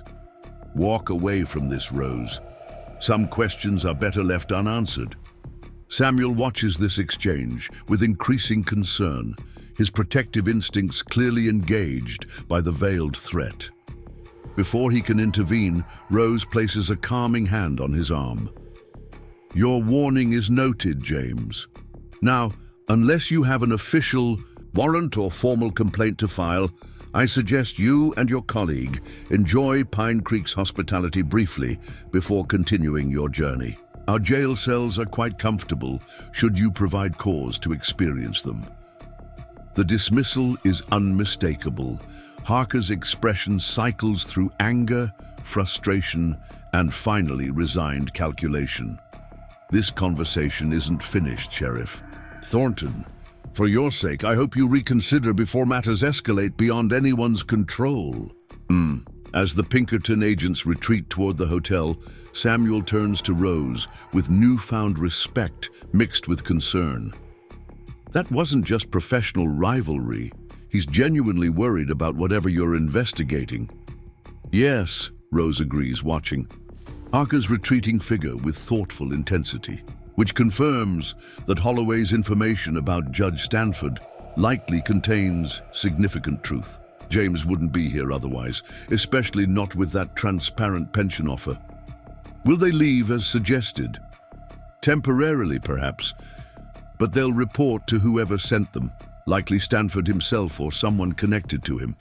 This was just the opening move in a longer game. Rose meets Samuel's concerned gaze directly, Pine Creek may face more serious threats than Holloway's gang before this concludes. Samuel considers this with the gravity it deserves. Then we should prepare accordingly. The town stood against Holloway when properly warned and organized. It can stand against corrupt officials too, provided we understand what we're facing. His use of we rather than you touches Rose deeply, another indication of the partnership forming between them that transcends their complicated beginning. As they walk together toward the sheriff's office, Rose feels both the weight of the coming conflict and the unexpected strength of having found allies willing to stand beside her. The wooden box containing Samuel's ring presses against her hip. From its place in her pocket, no longer just a symbol of what might have been, but perhaps a promise of what might still develop when justice finally allows Rose Thornton to consider a future beyond the next investigation. Dawn breaks over. Pine Creek with unnatural silence. No birds herald the coming day, no early risers move along the main street, no smoke rises from breakfast fires. Rose Thornton stands at her office window, watching this eerie stillness with the practiced eye of someone who recognizes the calm before violence erupts. 2 weeks have passed since James Harker's visit. 2 weeks of mounting tension as pieces move across an invisible board toward an inevitable confrontation. The telegraph lines were cut during the night. The railroad station stands empty, its agent mysteriously called away yesterday on urgent family business. 3 strangers checked into the Grand Hotel at dusk, their long coats concealing weapons, poorly disguised beneath trail dust.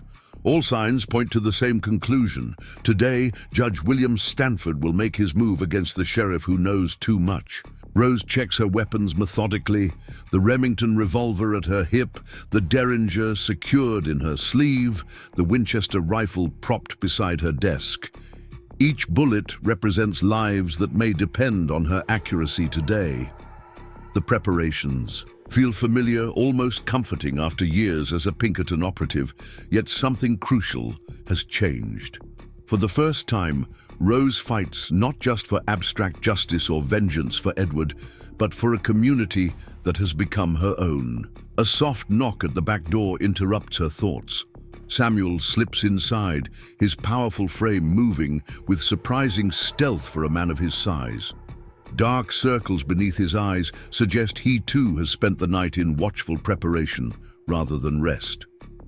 They've positioned men at both ends of town, he reports without preamble. 2 on the water tower with rifles, another 3 at the saloon pretending to be ordinary travelers, all heavily armed. Rose nods, unsurprised. Stanford isn't taking chances. Has the council evacuated as planned? Those with young children have moved to the old mining cabins 3 miles east. Martha refused to leave her store. Hayes is preparing the church basement as a medical station, and Abigail has barricaded herself in the schoolhouse with supplies to last several days. Samuel's expression darkens. The stagecoach was turned back at Ridge Pass. We're isolated, as expected, Rose concludes, stretching muscles tense from hours of stillness. Harker's warning gave us time to prepare, at least. Did you finish the modifications to the bank? Samuel allows himself a small smile, the first sign of optimism in his otherwise grim demeanor. Collins gave me complete access. The vault has a new purpose no one will anticipate. And the tunnel? Accessible through the false wall in your cell, just as you specified. He studies her face with the intensity that has become familiar over recent weeks. You're certain Stanford will come himself. A man of his position could send others to handle his problems.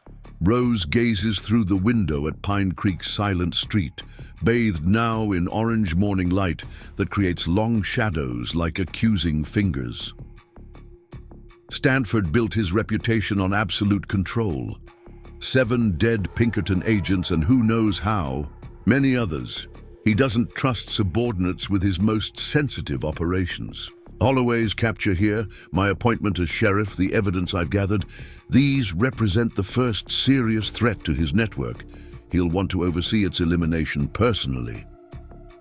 Samuel's expression reveals both admiration for her, strategic thinking and concern for the danger it represents.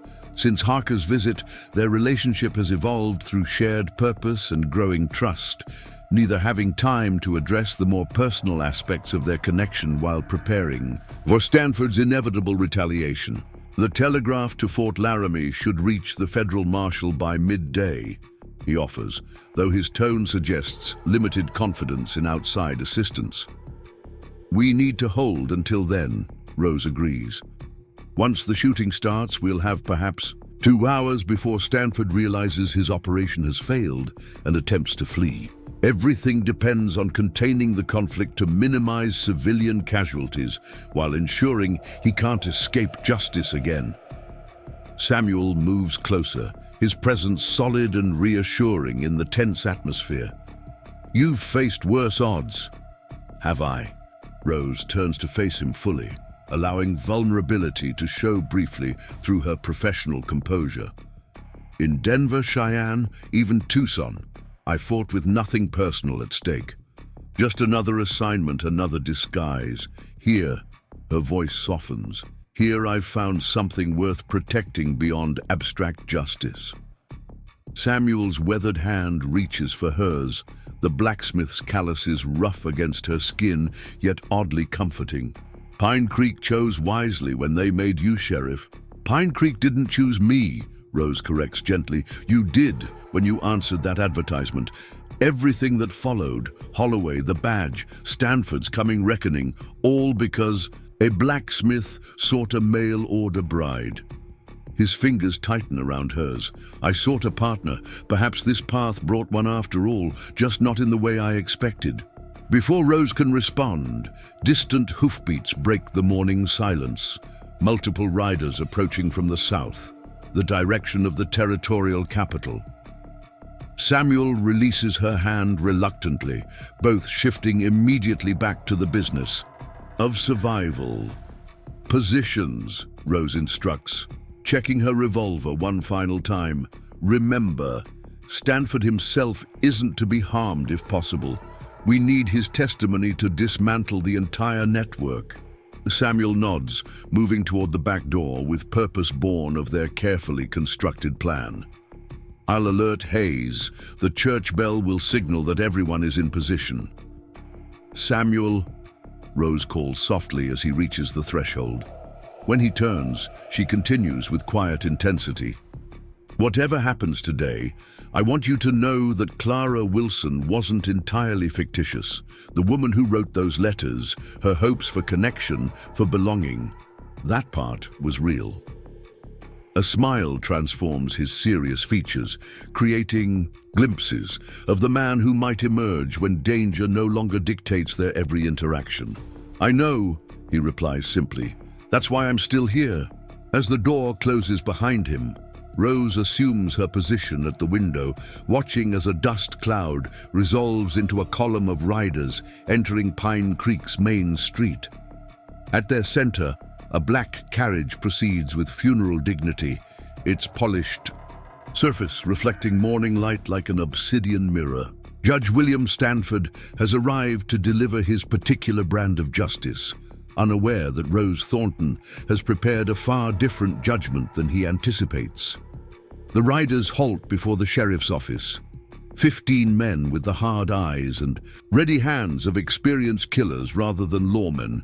Despite the deputy badges, several wear prominently on their vests. The carriage door opens to reveal Judge Stanford himself, a distinguished figure with silver hair and immaculate black suit that projects authority and unquestioned power. His patrician features betray no emotion as he surveys the silent town, only calm certainty of his own dominance. From her vantage point, Rose studies the man responsible for Edward's death and so many others. In person, Stanford appears remarkably ordinary, neither monstrous nor particularly imposing. Just a man whose ambition and ruthlessness have allowed him to build a criminal empire behind the shield of judicial authority. "Sheriff Thornton," Stanford calls, his cultured voice carrying clearly through the morning air. "I've come to inspect Pine Creek's law enforcement operations. Please present yourself appropriately." Rose adjusts her badge, straightens her vest, and steps onto the office porch with deliberate calm.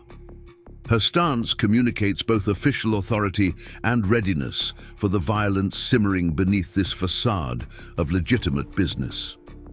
"Judge Stanford," she acknowledges, maintaining the pretense momentarily. "Pine Creek wasn't notified of an official inspection. Our telegraph seems to be experiencing difficulties." Stanford's smile never reaches his cold eyes. A regrettable oversight. These frontier communications can be so unreliable. He gestures to the men surrounding him. "I've brought territorial deputies to assist with a comprehensive review. Recent events here, the Holloway capture, your own unexpected appointment, have raised questions requiring my personal attention." Rose allows her gaze to move deliberately across the assembled men, recognizing several faces from wanted posters in her office. "Your interest in Pine Creek's affairs is noted, Your Honor. However, as sheriff, I must request that your armed escort remain outside town limits during your visit. Our citizens are uncomfortable with such an overwhelming show of force." A flash of annoyance crosses Stanford's features before his judicial mask reasserts itself. "You misunderstand, Sheriff. These men are here at my express direction to implement necessary changes to Pine Creek's security arrangements, changes that will commence with your immediate removal from office." "On what grounds?" Rose challenges, her hand resting casually near her holstered revolver. "Fraud, misrepresentation, interference with ongoing territorial investigations."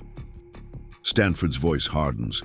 "The particulars matter little, Sheriff Thornton. Or should I address you as former Agent Thornton? Your unauthorized activities have finally caught up with you.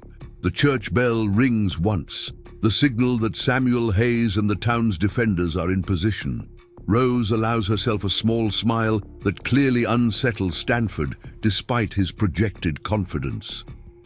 "Interesting charges from a man who orchestrated 7 Pinkerton murders, including my brother Edward's. A man who employed Jasper Holloway to eliminate witnesses and maintain control of the railroad robbery network operating throughout the territory." Shock registers briefly in Stanford's expression before calculation replaces it. "Serious allegations, Sheriff, particularly without evidence to support such slander against a territorial judge." "I have Holloway's sworn testimony," Rose counters. "Documents bearing your seal and signature authorizing payment for removing obstacles to your operations. Telegraph records confirming information leaks that preceded each robbery. Evidence sufficient for the federal marshal currently riding from Fort Laramie with orders for your arrest." This revelation visibly disturbs Stanford's composure. He glances at his men, then back to Rose, reassessing the situation with the rapid adaptation that has likely preserved him through previous challenges. "I see Harker failed to convince you of the wisdom in abandoning this misguided crusade." The judge's hand signals subtly to his men, who begin spreading outward, taking positions with clear tactical purpose. "A pity. I offered generous terms considering your unauthorized investigations." "You offered continued corruption and injustice," Rose corrects. "Poor compensation for my brother's life." Stanford sighs with theatrical regret. "Family loyalty is admirable if inconvenient. Unfortunately, Pine Creek will now suffer for your stubbornness."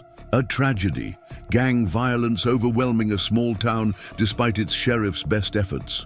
Your heroic death while defending citizens will be appropriately commemorated, of course. Rose's revolver clears its holster in one smooth motion, aimed steadily at Stanford's chest. "I recommend reconsidering that approach, Your Honor. Pine Creek isn't the defenseless settlement you anticipated.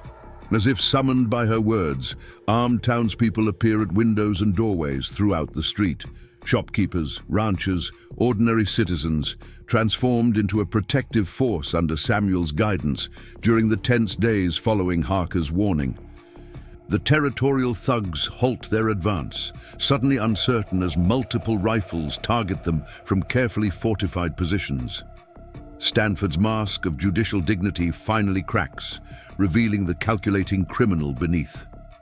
You think these shopkeepers and farmers can stand against professional gunmen? How many innocent deaths are you willing to accept for your vendetta, Sheriff? None, Rose replies calmly, which is why I've arranged an alternative resolution. She raises her voice to address the assembled gunmen. Judge Stanford has been under federal investigation for months.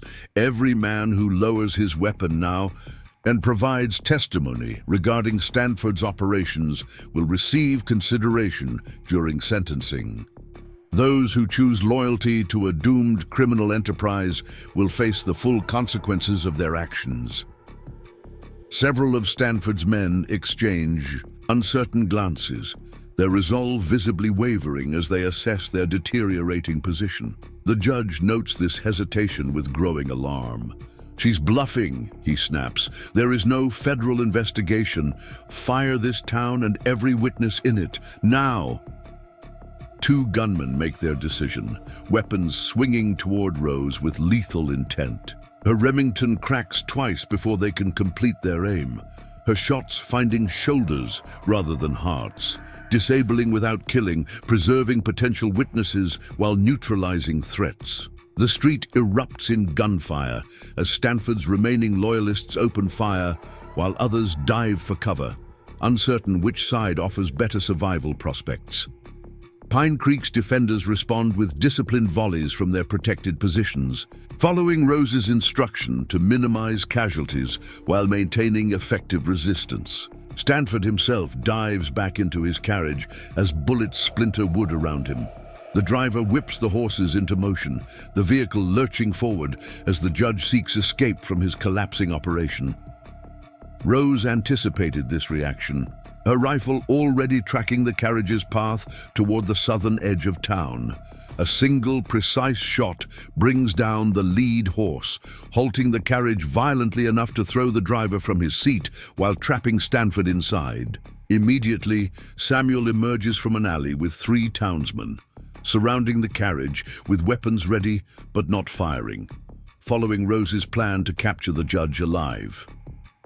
The gunfight continues throughout the street, though with diminishing intensity as more of Stanford's men recognize their untenable position. Some throw down weapons, others attempt to flee, only to find escape routes blocked by townspeople who know Pine Creek's layout intimately. The carefully orchestrated defense functions exactly as Rose designed, containing the violence while steadily reducing the threat. Rose moves purposefully toward the disabled carriage, revolver trained on the door, as Samuel opens it to reveal Judge Stanford clutching a small derringer with aristocratic distaste. His judicial dignity has vanished entirely, replaced by the cornered fury of a man unaccustomed to failure. "It's finished, Stanford," Rose announces, close enough now to look directly into the eyes of her brother's killer. "Surrender your weapon, and you'll face trial rather than immediate justice." Stanford's laugh holds no humor, only bitter recognition of his circumstances. "Trial? In whose court, Sheriff? You think my influence extends only to this backwater territory? Governors, senators, railroad barons, my associates won't allow my prosecution." "Perhaps not," Rose acknowledges, "but they'll sacrifice you quickly once Holloway's evidence becomes public. Honor among thieves extends only until preservation requires betrayal." The judge's expression confirms her assessment, his calculating mind already shifting to survival rather than escape. "What alternative are you proposing, Sheriff Thornton?" "Complete testimony. Names, operations, financial arrangements, everything, in exchange for federal protection and consideration during sentencing." "And if I refuse this generous offer?" Rose's expression hardens. Then you'll face whatever justice awaits when I deliver you to Edward's former colleagues in the Pinkerton agency, men who haven't forgotten their murdered friends. Stanford weighs his options with the pragmatic assessment that has likely preserved him through previous challenges to his authority. Finally, he lowers the derringer, resignation replacing defiance. It seems you've orchestrated a most thorough trap, Sheriff. I underestimated both you and this town. He extends the small weapon handle first. I choose the federal option, with all appropriate guarantees properly documented. As Samuel secures Stanford's surrender, the gunfire throughout town diminishes to scattered shots, then silence. The morning sun climbs higher, illuminating the aftermath of violence, broken windows, bullet-scarred buildings, injured men being tended by Dr. Hayes and his hastily trained assistants. Yet remarkably, no townspeople lie among the casualties. Rose's strategy of defensive positions and disciplined fire having protected Pine Creek's citizens while subduing the threat. Martha Jenkins emerges from her general store, shotgun still, clutched in capable hands as she surveys the street with grim satisfaction. Well, Sheriff, I believe this qualifies as maintaining the peace, though perhaps with more excitement than the council anticipated when offering you the position.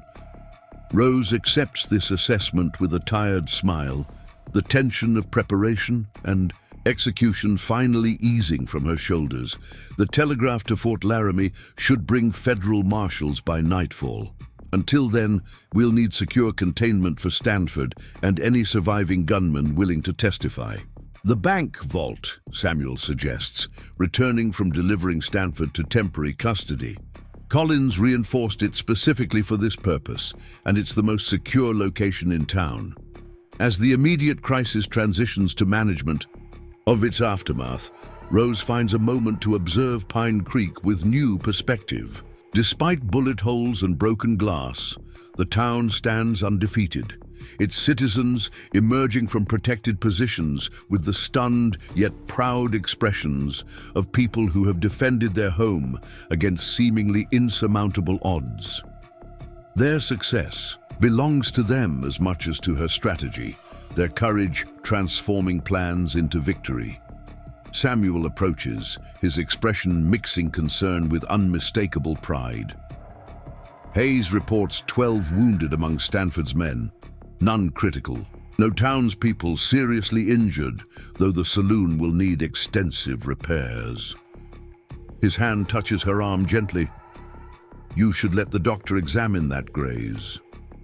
Rose glances at her sleeve, noticing for the first time the blood staining the fabric where a bullet passed close enough to break skin without serious damage. The minor wound seems insignificant compared to what they've accomplished.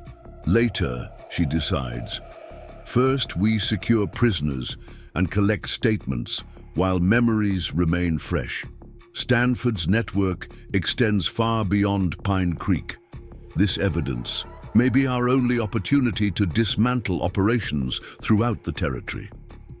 Samuel studies her with the perceptive gaze that has become familiar, seeing beyond her professional focus to the personal mission finally nearing completion. Edward would be proud, he offers quietly, not just of bringing Stanford to justice, but of how you did it, protecting innocent lives while pursuing the guilty. The simple statement touches Rose more deeply than elaborate praise might have, acknowledging both her professional achievement and the personal growth it represents. The Rose Thornton who began this journey sought only vengeance. The woman who completes it has found something far more valuable, a community worth protecting and a future beyond the next case. As federal marshals arrive that evening, Pine Creek presents an organized operation that impresses even these experienced lawmen. Prisoners secured, evidence documented, witness statements recorded in Martha Jenkins' precise handwriting. Stanford himself held in the bank vault, his aristocratic demeanor diminished by circumstances, but his value as a witness intact. The lead marshal, a weathered man named Callahan with a reputation for incorruptibility, reviews Rose's reports with professional appreciation. Impressive work, Sheriff Thornton. This evidence connects to investigations across 3 territories. Stanford's testimony could unravel criminal operations we've pursued for years. That was the intention, Rose acknowledges, fatigue evident in her voice, despite her satisfaction. Will your jurisdiction supersede territorial authorities? Federal crimes take precedence, Callahan confirms. Judge Stanford will travel to Denver under heavy guard for questioning by the Justice Department. His political connections won't help him now. Too many powerful interests will distance themselves once these documents become part of official records. As marshals prepare to transport Stanford and his captured men, Pine Creek begins its recovery. Shopkeepers sweep broken glass from wooden sidewalks. Samuel supervises repairs to damaged buildings, his skill with metal finding new application in community restoration. Dr. Hayes tends minor injuries with Abigail's assistance, their collaborative efficiency suggesting another partnership forming within the town's evolving social fabric. Rose observes these activities from the sheriff's office porch, her badge catching evening light as the sun descends behind distant mountains. The wooden box containing Samuel's ring rests on her desk inside, no longer just a reminder of paths. Not taken, but perhaps a promise of possibilities still available when dust settles and wounds heal. As darkness falls, Samuel joins her, offering coffee that steams in the cooling air. They stand in companionable silence, watching Pine Creek transition from crisis to recovery with remarkable resilience. The council met this afternoon, Samuel finally says. They voted unanimously to establish a permanent law enforcement fund, including salaries for 2 full-time deputies under your command. Rose raises an eyebrow. They still want me as sheriff after bringing this trouble to their doorstep? They want you precisely because you handled the trouble, Samuel corrects. Stanford would have eventually targeted Pine Creek regardless, given the railroad headquarters planned here. The town recognizes that your presence likely saved lives rather than endangering them. The vote of confidence warms Rose unexpectedly. After years operating alone, the prospect of permanent connection to community represents unfamiliar territory more challenging than any investigation. "And what about you, Samuel?" she asks, turning to face him directly. "Our original arrangement was based on quite different expectations. Now that my identity and purpose are established, your obligations have ended." Samuel considers this assessment, his expression thoughtful in the fading light. Obligations implies duty without choice. I preferred our recent partnership against Stanford, collaboration between equals with shared purpose. Partnership, Rose repeats, testing the word's implications. Not exactly what you sought when placing that advertisement for a mail-order bride. "No," he agrees, "but perhaps closer to what I truly needed. Not just a wife, but a companion who challenges and compliments rather than simply accommodates." He reaches into his pocket, withdrawing the wooden box that Rose recognizes immediately. Somehow, he's retrieved it from her desk without her noticing. A small act of benevolent theft that brings unexpected tears to her eyes. "I crafted this for Clara Wilson," he continues, opening the box to reveal the simple silver ring nestled inside. "But I find myself increasingly drawn to Rose Thornton. Her courage, her principles, her unexpected ability to transform a quiet blacksmith's life into something far more meaningful than solitary routine." Rose watches him with uncharacteristic uncertainty, professional composure, giving way to genuine vulnerability. "Are you proposing again, Samuel Larson? To a woman quite different from the one you thought you were corresponding with?" "I'm proposing something more honest," he corrects gently. "Not immediate marriage based on practical arrangement, but permission to court properly the woman I've come to admire.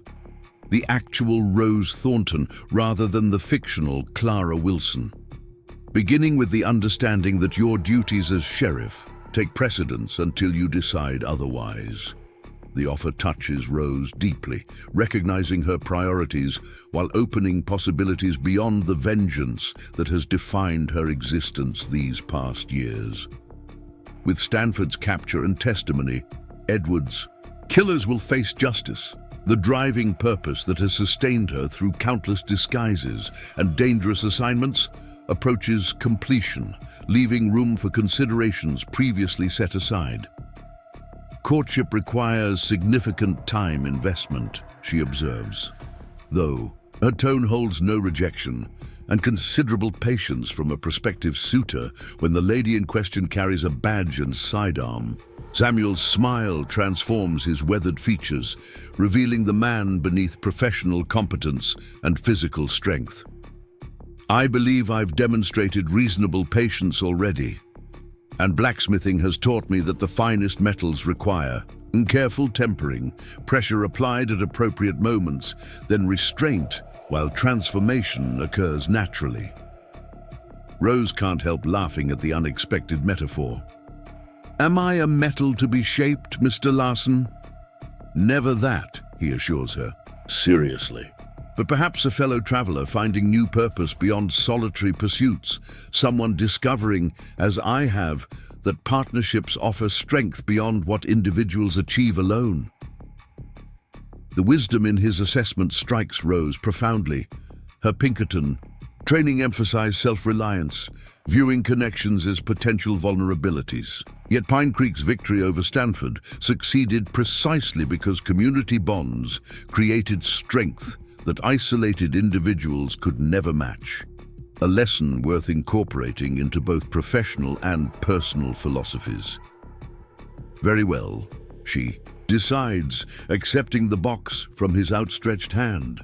I agree to proper courtship, beginning once Stanford's case concludes and Pine Creek's new security arrangements are fully implemented, with the understanding that a sheriff's duties require irregular hours and frequent interruptions. Acceptable terms, Samuel agrees, his expression suggesting he'd expected nothing less from a woman who approaches personal matters with the same thoroughness as professional responsibilities, though I reserve the right to bring occasional meals to your office when those duties extend beyond reasonable hours. As night fully claims Pine Creek, lanterns illuminate windows along the main street, signs of life returning to normal rhythms after extraordinary events. Rose and Samuel remain on the porch, their conversation turning to practical matters of rebuilding and security improvements. Yet something fundamental has shifted between them, a tentative bridge forming between their separate paths. The wooden box returns to Rose's pocket, its weight now representing possibility rather than missed connections. Stanford's transport to Denver tomorrow will close one chapter in her life while opening another, not abandoning justice, but expanding its meaning beyond vengeance to include protection and connection. Sheriff Rose Thornton, once Pinkerton, agent, briefly mail-order bride, now community defender, watches over Pine Creek with new perspective. The path that brought her here, marked by loss and deception, has somehow delivered her to unexpected destination, a place where professional purpose and personal fulfillment might finally exist in balance rather than opposition. Tomorrow will bring new challenges, deputies to train, security networks to establish, Stanford's testimony to document for federal prosecutors. Yet for tonight, Rose allows herself to experience simple presence beside a man whose strength complements her own, in a town whose courage has earned her deepest loyalty. The mail-order bride who never was has found something more authentic than any prearranged marriage could have offered. Genuine connection based on truth rather than convenience. Partnership formed through shared purpose rather than traditional expectations. And in this moment of transition between past and future, Rose finds herself unexpectedly content with the present, A sheriff with a weathered badge, a repurposed ring, and the promise of belonging that has eluded her since long before Edward's death compelled her into solitary pursuit of justice. Pine Creek sleeps beneath star-filled skies, its citizens resting easier for knowing Rose Thornton stands watch. Not just a hired protector, but a woman who has chosen them as deliberately as they have chosen her.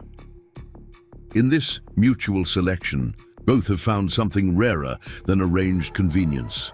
Authentic community forged through shared triumph over adversity. The mail-order bride never arrived in Pine Creek. Instead, a sheriff emerged from necessity and disguise, her hidden skills saving a town that would, in turn, save her from endless pursuit of justice without personal peace. Up next, you've got 2 more standout stories right on your screen. If this one hit the mark, you won't want to pass these up. Just click and check them out.